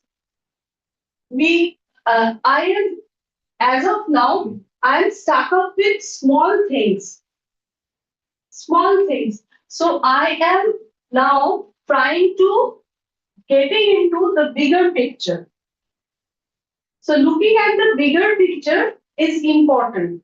And how with the smaller pictures, I can create a bigger picture. That is what has been taught in this program. Okay, fine. And with the help of my belief, my values, and what kind of with the help of Bill's pyramid, we have been taught that what are the purpose, what are the meanings, values, behavior, environment. We have been taught about everything and how it is going to impact the training outcomes. That has been taught. That is how the goal setting has been explained. So Okay, that's it. good. Thank you. Thank you. Yes. Purna. Yes. Hi, Lakshmi. Hi, I'm not Prakash. See, the name is written. Prakash. Hi, everybody. Before going there, I was pretty sure that it will be a enriching journey because I have attended practitioners in August. So that 5 days actually brings a lot of shifts in me. So I am pretty sure that it will be a great journey. There is no confusion in this. And Camera is not focused. camera is on the. Oh, camera has followed you down.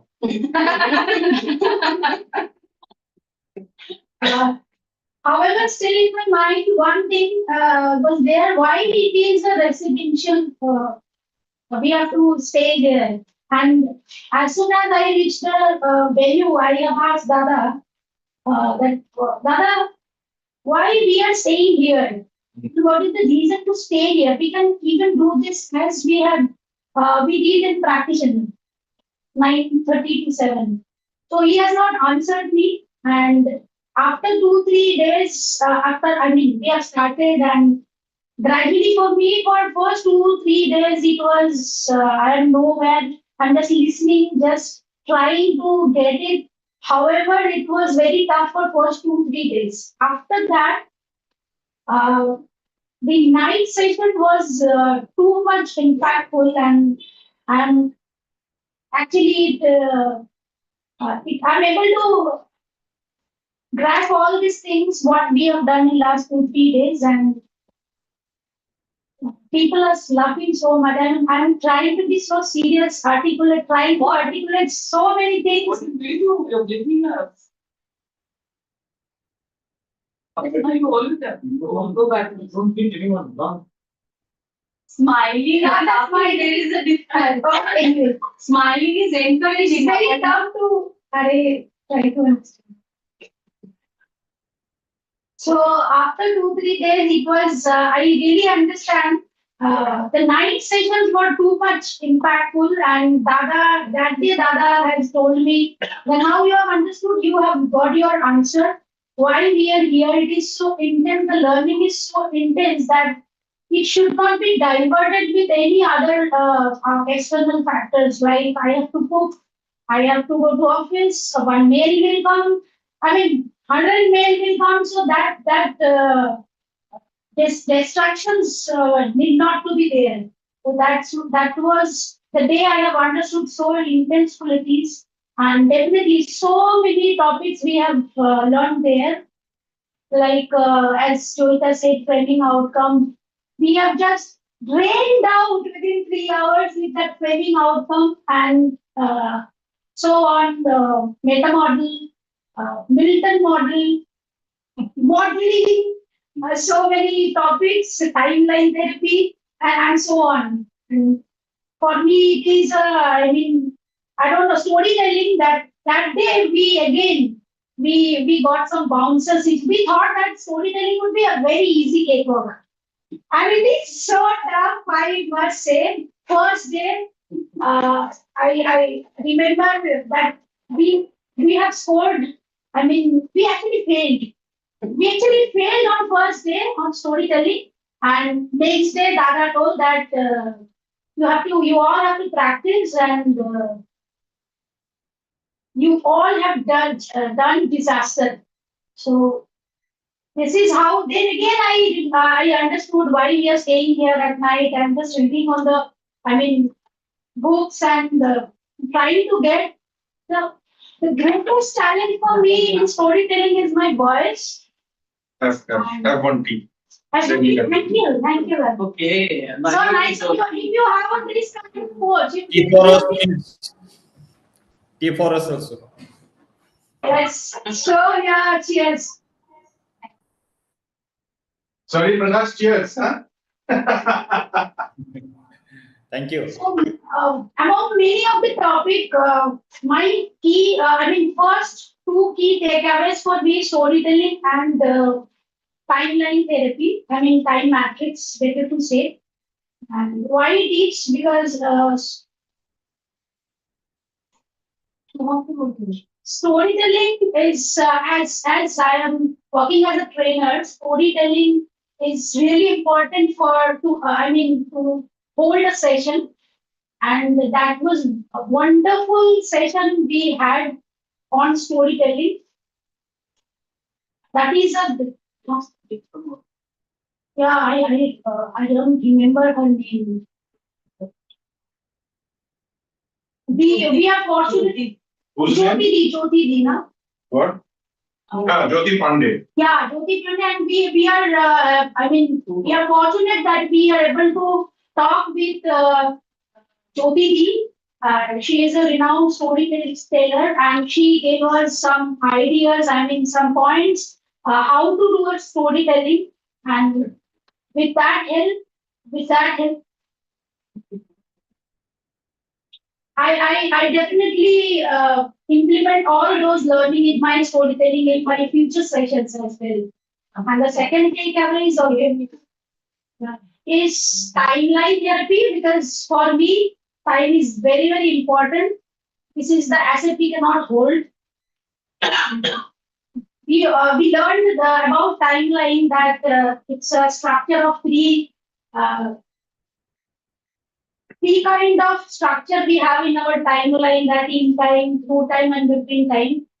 And time matrix, so we have done a exercise, partly did it with me, and that was awesome. Why I am telling this as awesome? Because that time matrix therapy, still I am holding with me. Whenever I close my eyes, I can see that activity, and it is so beautifully done by Papri. It is a time matrix therapy she has done. Like in this therapy, we actually uses represents in time in the context of in between time with the help of through time. Planning. So both the three structures are used in time matrix, and we did some activity with the card, and where we actually looking for a bigger purpose, and we taken a timeline, maybe 3 years, 5 years, or 2 years, according to, it is respective. So that we did it with the did half of the day, entire half of the day we have taken for this activity, where we have set a goal. After setting a goal, what outcomes we are looking for from that bigger purpose that has been asked, and we set some in between milestones. For example, if I am looking for a 3 years goal that I want to be a coach, for example, then in between these 3 years, some small milestones we have put, and we started from the future. We started the timeline from the future that we have achieved. And Dada give us idea that we have to, we see ourselves in the future first. Then we came back that small achievements what we have achieved. And we actually, that is a backward process. Now, standing from present view, I'm looking to my own timeline. That's a beautiful. It is an experience. We have to experience this. I cannot just explain with my word. You have to explain somebody. Through this activity. So that is still in my mind. It is very clear. After 3 years, what I am looking for, what outcomes I am looking from that greater purpose, and what are my timelines. I can say the exact date because it was so intense, and even I started crying in between. I don't know how it has happened, but Papni said that I started crying. So this is maybe so effective. This process is like, so timeline is one of the beautiful therapeutic process which we have learned there. And thanks to all my colleagues, those who have helped. Everybody has helped me, because for me, keeping concentration for a long time is a challenge. However, Dada is there always. Whenever he gives a rowdy look, for me, he has to give some rowdy look. Sometimes me, self is a destruction, and another person beside you is a destruction. Then you understand what kind of session we are going through. We are going through. He's using such strong words. Almost destruction. Okay, so it was a lifetime experience for me. as in terms of learning, in terms of creating bonds, learning so many things. And my colleagues are asking me, you are telling lie, you cannot go for a learning in Radchok Villa. It is only a refreshing sleep for you. Nobody is believing that we are doing a session, so intense session in Radchok Villa.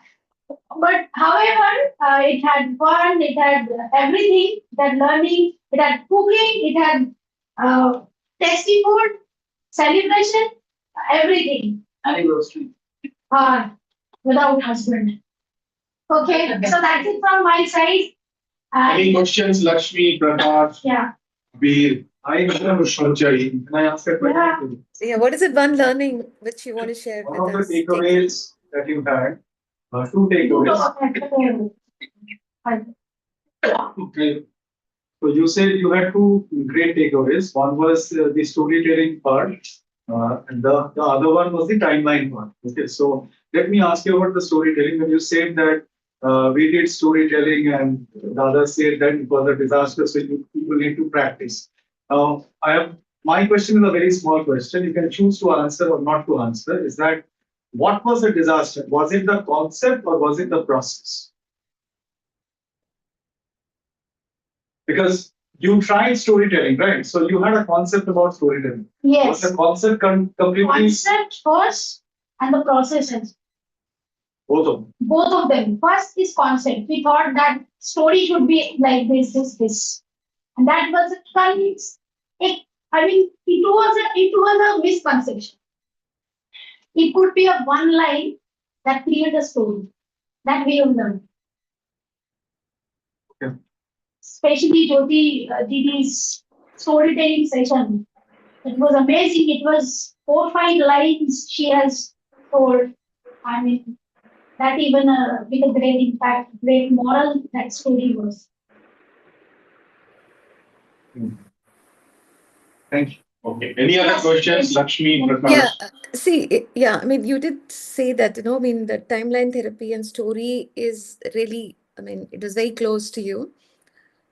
What was your takeaway on storytelling? I mean, is there any structure, or because you did say that, Jyoti Di did it with 4 lines. I mean, did you observe any structure of storytelling which you want to share it as a takeaway? Of course, storytelling itself is it's a very nice tool.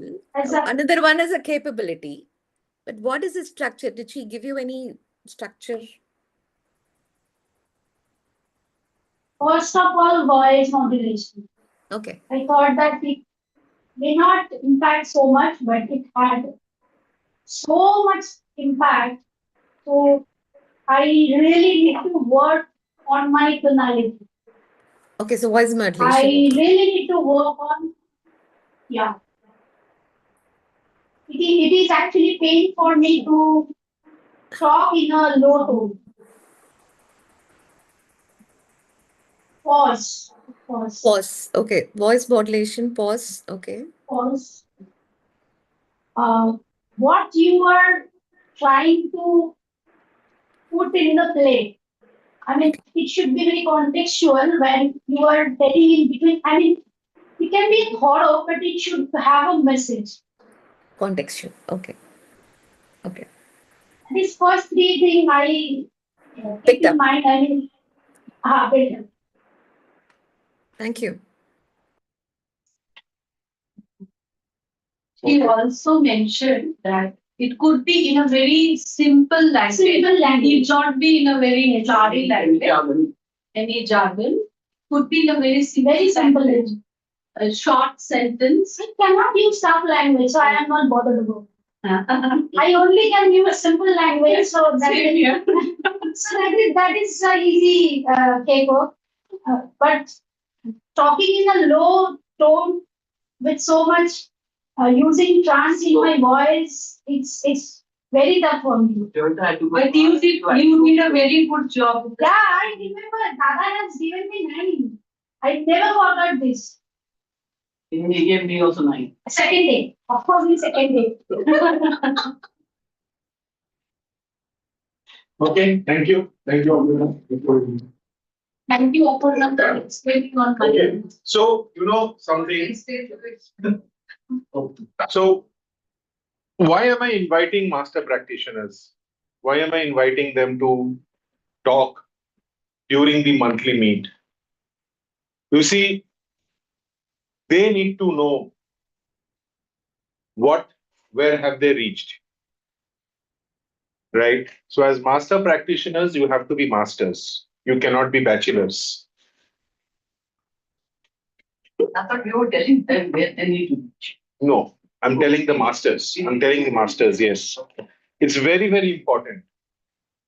Masters does not, so for IQCBS, masters does not end with those 10 and 12 days, right? Of course, Ornob and Joita, they are doing the master life coach. It also extends beyond that. When you come and stand and talk, whether it's front of 2 people or 3 people or 4 people, it needs a lot of introspection. It needs a lot of holding the people, right? That's very important. When you talk about, I'm a practitioner. So I think I was telling someone that IQCBS practitioners will be IQCBS practitioners. IQCBS masters will be IQCBS masters. They will be masters, right? In fact, I had a proposal to give to, I was speaking to someone uh, in the ABNLP and I was telling them, why do you give masters about after 120 hours? Why is it not after 6 months? And they were laughing, right? I said, because masters, when they come out, they forget meta models, they forget meta programs. What kind of masters these masters are? That was my question to her. And we all laughed, right? So remember that you have got the certificate, you have not, but you need to build on to that capability. That's very important. I'm an NLP practitioner. Today, there is probably 1 or 2 coaches. I really do think I respect them for doing a great job in NLP world.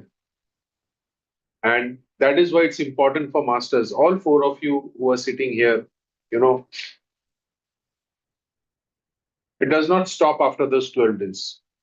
For me, you are still not, I will still not call you masters if you falter. What does it mean? It means that you have to upgrade yourself every day. What is upgradation? Creating practitioners now. Creating practitioners. That is what I mean. At 12 o'clock in the midnight, if I ask Joita to stand up and speak about meta programs matching, she should be able to do that. If I ask Aparna, okay, so Abir, I was expecting that you will tell a story. If she is being able to tell that, then she is a master. If she has doubt about it, then probably she would have to revisit that place once again. That is where I'm coming from. So this monthly meets, while we'll have fun, we'll have knowledge. The biggest thing which I thought I will speak today is very, very important. I was speaking to someone day before yesterday, and we were talking about resistance. That's when I realized that making aware of people aware of their resistance is very important. All other skills comes later. The moment you are aware that I'm resistant to this, you have made a big jump. So in fact, for storytelling, when Jyoti Pandey, she came, in fact, it's my dream project that to do a storytelling retreat with her, which I will certainly do. Definitely, I will do that. And I still remember that she said, I told a story in what, 1 line or 2 lines, right? Yeah. Something, right? Was sitting on 4 the to window 5 and lines. all the bigger birds started chasing. He kept going higher. They should have dropped that. Ah. He let me go higher and take something bigger. And then they all went down for that. So Correct. they the line. Saw the bigger picture. Bigger picture. The she'll get killed in just carrying that. Good. So as NLPers or as coaches or as human beings, I think the bigger picture is very important. Not chindi chor. Don't get chindi chor. Sorry for using that language, but I think What does that mean? chindi chor means looking after the small things. What is fallen? 10 paisa is fallen. Chindi, matlab small things. What is small to you, what is big to you will be coming in your mentality, right? So Lakshmi and we talk sometimes to each other and we find out a lot of things and we discuss.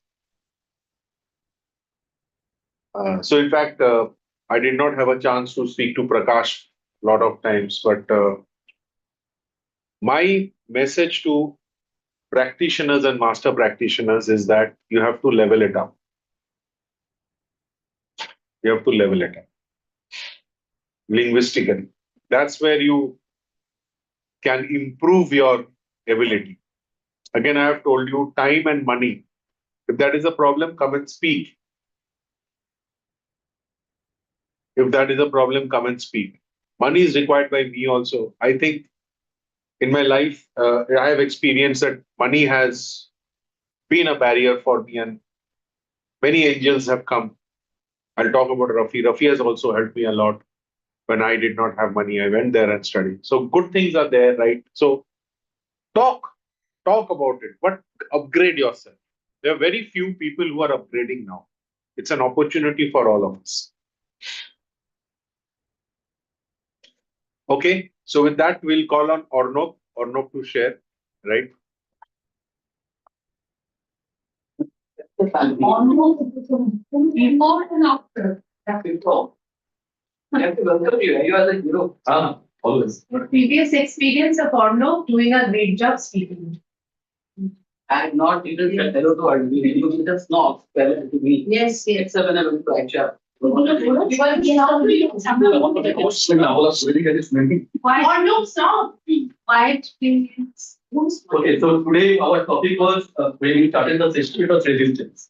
And just for me, when I was planning to go to Raichur, Pathuda told me that I will be staying there for 10 days. This is the first resistance came to.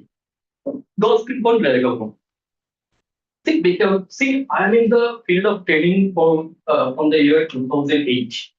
And whenever I enter a classroom, it is my place. I'm the king of my room. And I have to sit in a room for 10 days, listen to others. This is a tough thing for me. And after 10 days, I asked Parthuda, the Parthuda should be for 12 days.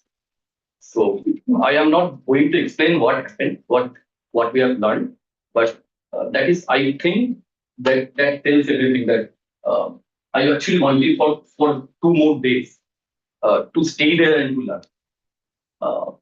What we have done, learning to, yes, we have all done. We click photos. We enjoyed lots of tasty food, courtesy to Joita, Opunna, and obviously the people who are there to cook for us. Papri, yeah, acha, you want to do? Okay, sorry, I forgot. But Jyoti,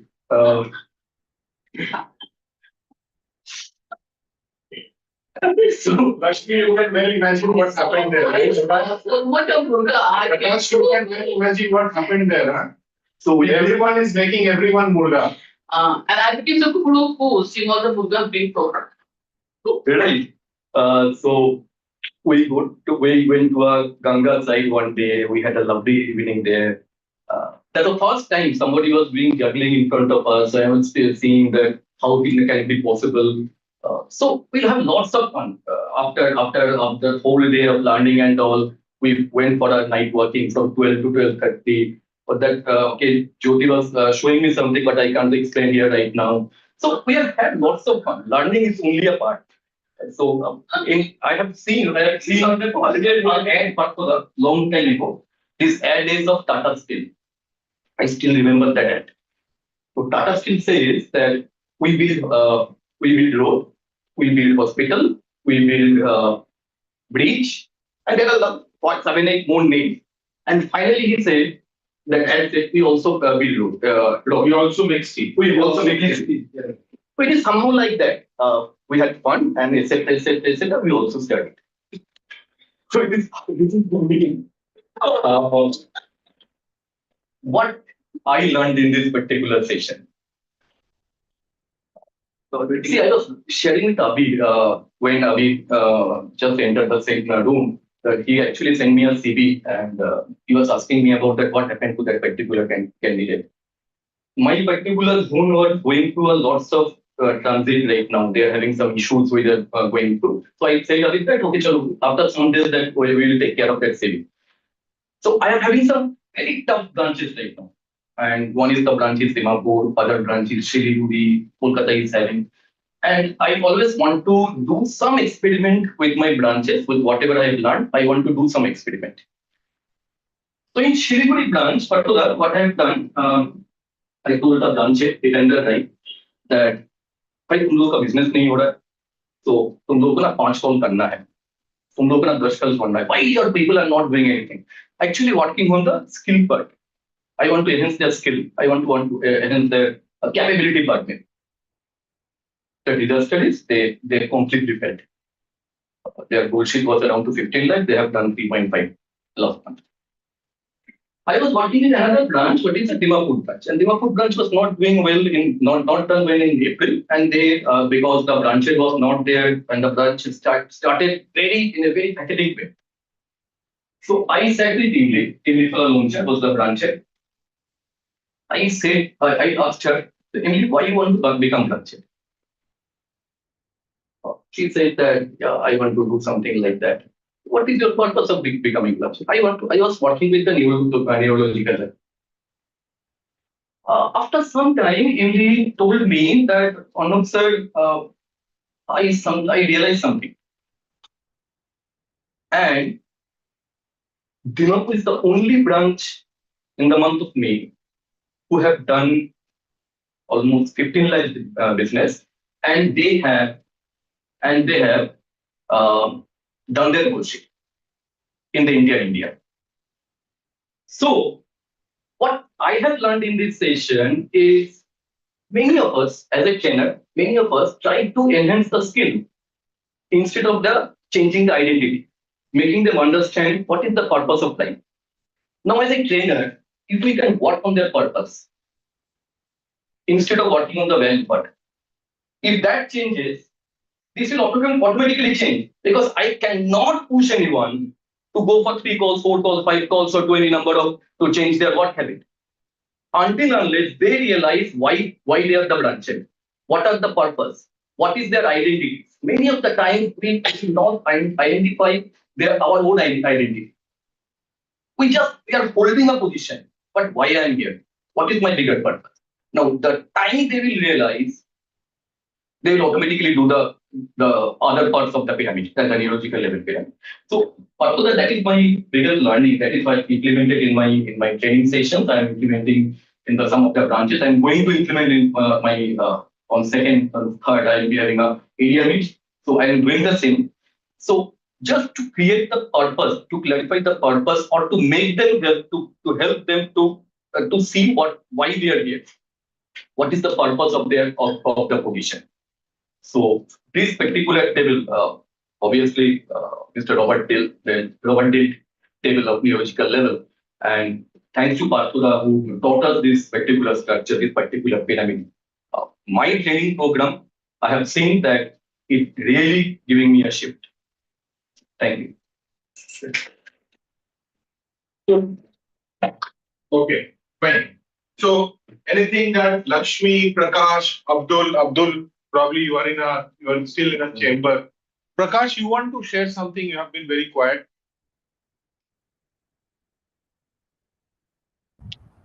I'm not getting clear voice. That's why I'm just being with you all here. Oh, Lakshmi, is that so? Better, definitely. I mean, I could hear. Oh. Especially, Arnab was very Prakash. close to the camera, Yes. no, so we could hear him more clearly. Prakash, if you can use earphones, Okay. I think just use earphones, not for now, for maybe later on. Just use earphones and see if that is clear. Okay. Right? So, okay, fine, I get you. So whenever you're not hearing, that help, ask for help. That I can't hear, that would be good. This was, if we were living together then, even on the dining table, reframing, for example, not that we don't have it with me, reframing. I don't see those negative words anymore. While So listening, I would say Lakshmi, something. No, so Jyoti, while listening, Lakshmi So ji, reframing happens. you can hear now? yes, Okay, Prakash, yes. So there are lots of terms or identical people using while moving around casually. So she is talking of reframing. We were checking each other or we were conscious ourselves. So I know that Aparna knows the word reframing, you know the word reframing, they all know. So we were always talking that positive, clean language, and also other terms and whatever suited our circumstances. So let me ask, one word reframing. Have you heard of one word reframing? We did one word reframing, right?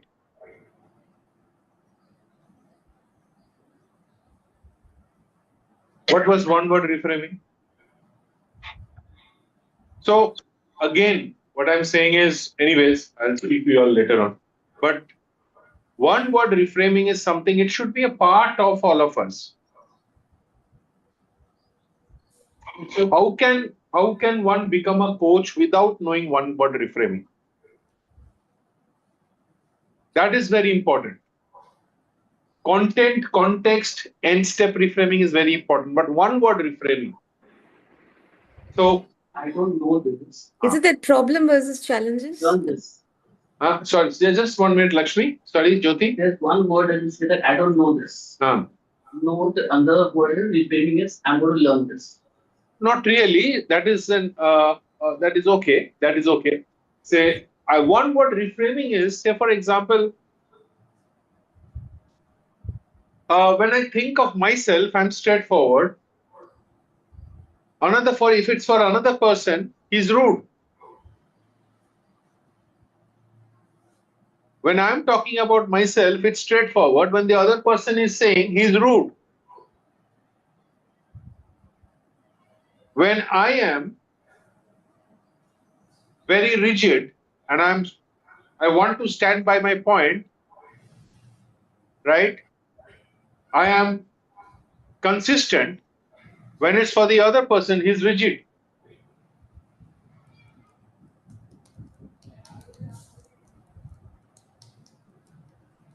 When I am not working, say for example, I'm integrating my life and work, for others, he's lazy. So one word reframing is a very, very powerful technique. Whenever you think, whenever you talk about Prakash, angry, and I am straightforward. I cannot tolerate intolerance. I do not tolerate. For me, for Prakash, it is angry.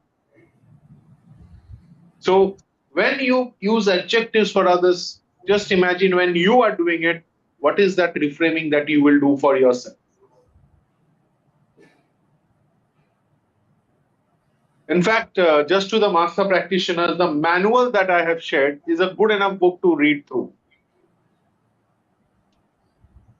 If you read through it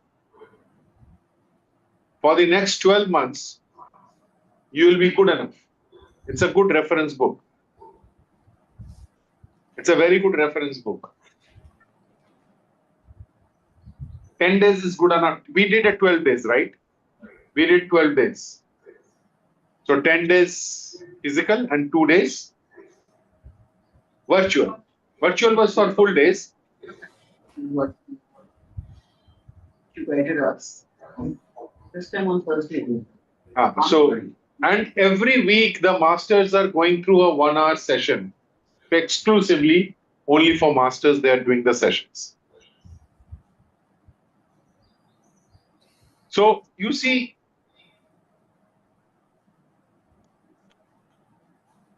these things, this one word reframing, they're very small things which if you pick up. So in storytelling, very happy that Aparna talked about pause, the silence, the tonality, the hypnotic trance. This is a very important. Now, when we talk of stories, it's the right brain. And where it takes you, you never know. Where it takes you, you never know. So I was doing a Metaphors of Movement webinar with one group. There are not many people. And there was one lady whom I was working with, and within 20 minutes, she was aware of her present, the awareness about the present condition was there. Within 20 minutes, that a coach would have taken maybe 3 sessions. The awareness came in about 20 minutes. So what I'm saying is that as NLPers, you need to look at non-conventional other topics also, link it up with them. So when quantum coaching, we did so many topics. Those who really attended it well went by now. And the last session also on counseling, which we did. The coaching part, the counseling part, right? No, you were not there. The last session of quantum coaching, you were not there. She came, so she could hear some of the part. She came for the. Oh, acha, she came for the last 1 hour. Yes. Facilitation, the felicitation. Yes. Okay. So these 2 days that we had, Lakshmi was also there. And so intervention comes from the subconscious. However, your awareness has to be you can be doing something. Oh my God, I did it. Yes, and you restrict yourself. The awareness of that moment, the emotional regulation, that emotional awareness is very important. Okay. So, anyways, so I will. I think the intervention, what happened during that that coaching class, I think it was about quantum coaching. It was like, with me, whatever has happened was, it was quantum coaching. And after that, I was in one session. I didn't prepare at all. I was in the flow. I mean, everything was led by right brain, so yeah, that was an amazing experience. No, she did a session in Mumbai with a corporate. She's talking about that. Yeah. So when she went there, she said, he asked me about certain things and we discussed. And then she did a full day session with that corporate employees, wherein the CXOs and others were present. And she did not use a PPT. That's what she's saying. That she did activities and she just went in a flow. Lakshmi just went in a flow. That's what she's mentioning about. Yeah. And during that intervention, probably she was mentioning that she was sweating during that intervention with me, and the chair was absolutely, it's like water flowing. And she was holding on to that state. And I was also trusting her that she will stand and she will not fall. And she moved towards the AC. She came back. We did that session. She went. You were with her? Yeah, we were doing the session. So, no. It was regarding the 2 day session that we had. She was virtually there. So I was the intervention with her. And she came back and sat. Again, she almost got drenched in sweat during that intervention. She came and sat, and then she's so, holding trust is a very big factor. How much you can hold. And I was talking about projection, introjection, transference, right? These are very, very important to understand. But I have a question. Sorry, we talked about resistance, that's a very important topic. I mean, we could write whatever was our conscious resistance, and if you're going to think, it will come out, Because we talk about being a coachee mentor, because we do a lot of interventions and rapport building, So it's kind of, there could be a lot of unconscious resistance also, so. Yes. And I think that was one main thing which I spoke to you also, that we work with many mentors, but there is, Many we don't mentees. know what is a unconscious resistance, but somewhere we surrender and trust. How do we fine tune that ability of, understanding? Yeah, of course, we need to be in the fluid. We need to drop all our rigidity, but still, how can we sense, hey, it's not for me, or probably we need not go a long way. We can just pause. No, I did not get the last part of it, Lakshmi. See, we may work with 5 mentors, but the complete surrendering may come to 1 or 2 mentors. Of course, there's a deep rapport in values and stuff like that, because there is a lot of unconscious rigidity, which I may not be aware of it. How do I understand more my unconscious rigidity? Resistance. See, first of all, it is not necessary. First of all, then acceptance that. So I have entered 3 houses, right? I like one of the house the most. The other two's okay. One house I don't like. Now there is something that's going on in me which has been built over time. Some values, beliefs which are there, right? What you were saying, I can think of 2 things. Is first of all, Martian thinking. Martian thinking. So Martian thinking means when I look at a table, it's not a table, it's a piece of wood on 4 wooden, whatever, logs or whatever. Now, wood is also a concept, right? Because I have seen wood. If I would never seen wood, then what would that wood be called? So the scope of your thinking probably is expanded or reduced by our values, beliefs, experiences, memories, or what we have been told, what we have learned, right? I think also we need to understand that we as human beings are vessels, empty vessels. We take in a lot of things. I think not being non-judgmental and being very open, what is that I can learn from here, is a good frame to get into. So that's why I was talking of a frame, right? That what can I learn from this person? What is he giving me? What is she giving me? That's a good frame. See, Lakshmi, surrender will only come when you feel safe. Safety is very important. Openness can come when there is safety, when you are not threatened. When you do not feel your self-esteem, self to be threatened, and when you feel safe and secure. Safety and security comes from your trust that you will not be judged or labeled. So Frank Farrelly used to do provocative therapy by touching the client with his one finger, touching the wrist. Now that was the bridge. And he used provocative. The therapy is called provocative. Hello. The therapy is called provocative. He's touching the finger and he's doing the therapeutic process. Now that is trust. He's calling a woman a bitch and doing the session. That's trust.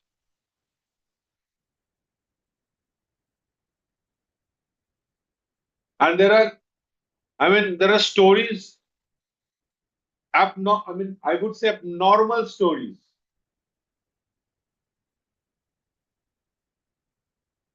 I'll tell you of a story. And if you buy that book, Provocative Therapy, or read it, right? Read it. There's this lady who has to earn money by selling her body. And she feels very bad because she feels every time someone enters her, she feels very, very down. Now, Frank, in his discussion,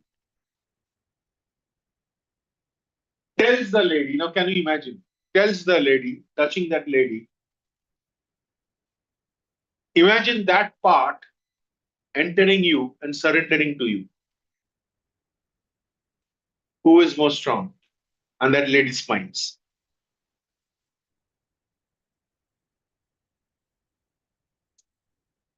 Now that is trust.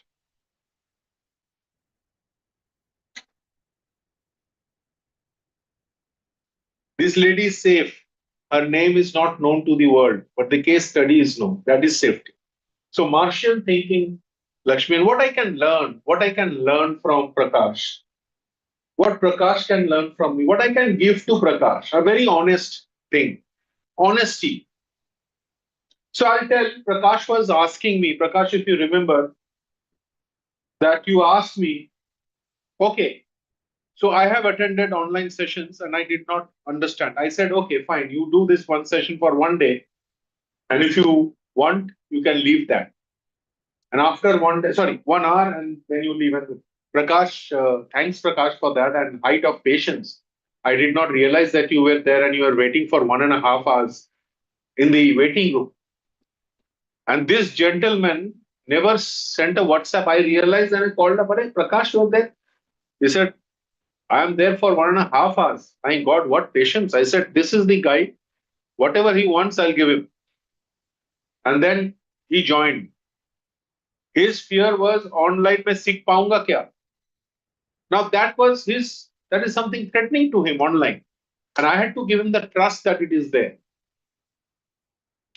And after the session, he said, I never felt that I was in an online class. You remember, Prakash? He said, as if I'm in an offline class. Now that's the trust that I have to give. But Prakash taught me one thing. Prakash taught me that I need 5 cameras. He challenged me, and that challenge helped me to be better. Now it could have been a threatening to me, but it was an opportunity for me. Now I know that others will also, I can tell them based on Prakash's words, that you will have a offline experience. So thank you, Prakash, for that. I never told you, but I've told you now, right? So, that's safety. I don't know whether I've answered you. So, Lakshmi, we are empty vessels. Be empty and receive what you can. You have the opportunity to throw away anything that you don't need. That's okay, but receive. You never know. Inside the garbage, there might be one diamond which you wish to keep with you.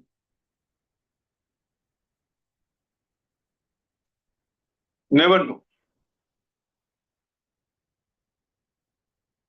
Yes, but you will have to know what is a diamond. That is different. So that's how I will take it, Lakshmi. But thank you for asking this question. Right? So we close our session today. Okay, sure. Regarding resistance. Ah.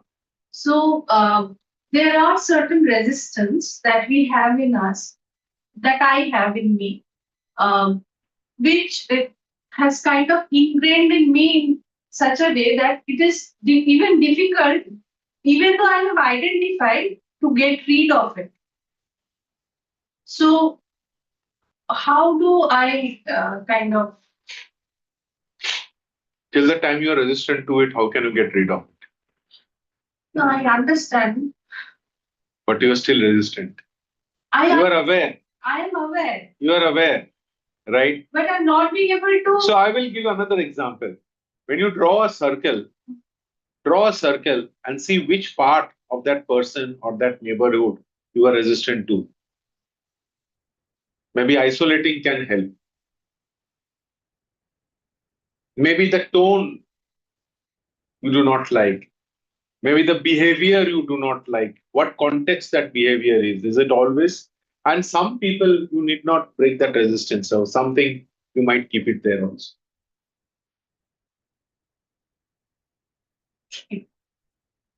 If the self-esteem hurts, self-respect hurts, then it's okay.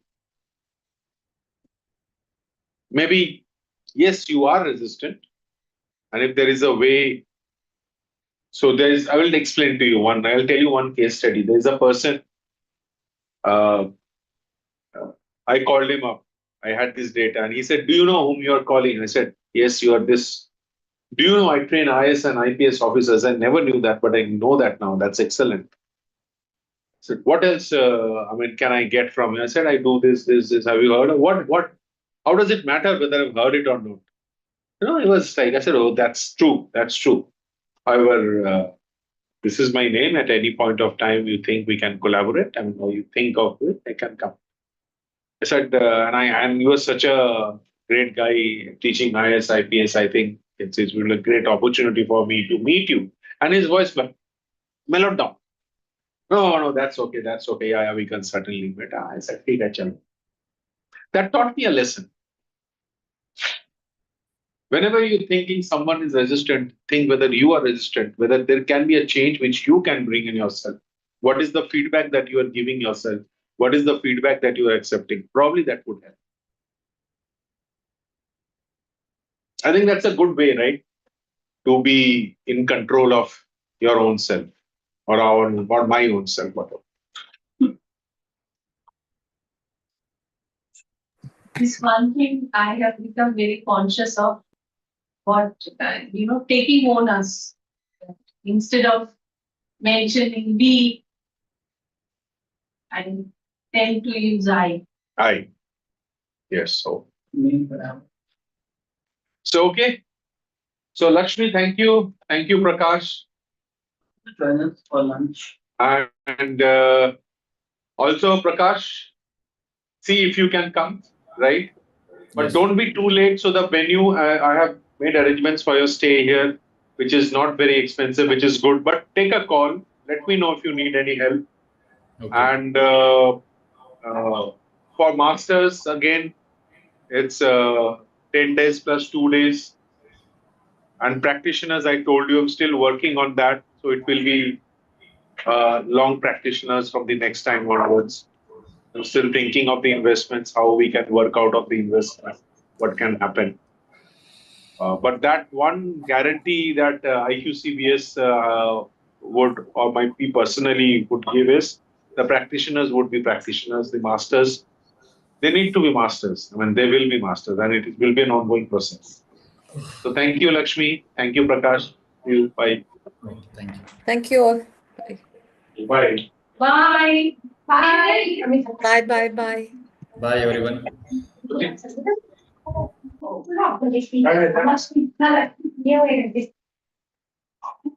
are See you, Prakash. Bye. a big fan of Lakshmi. Yes, yes.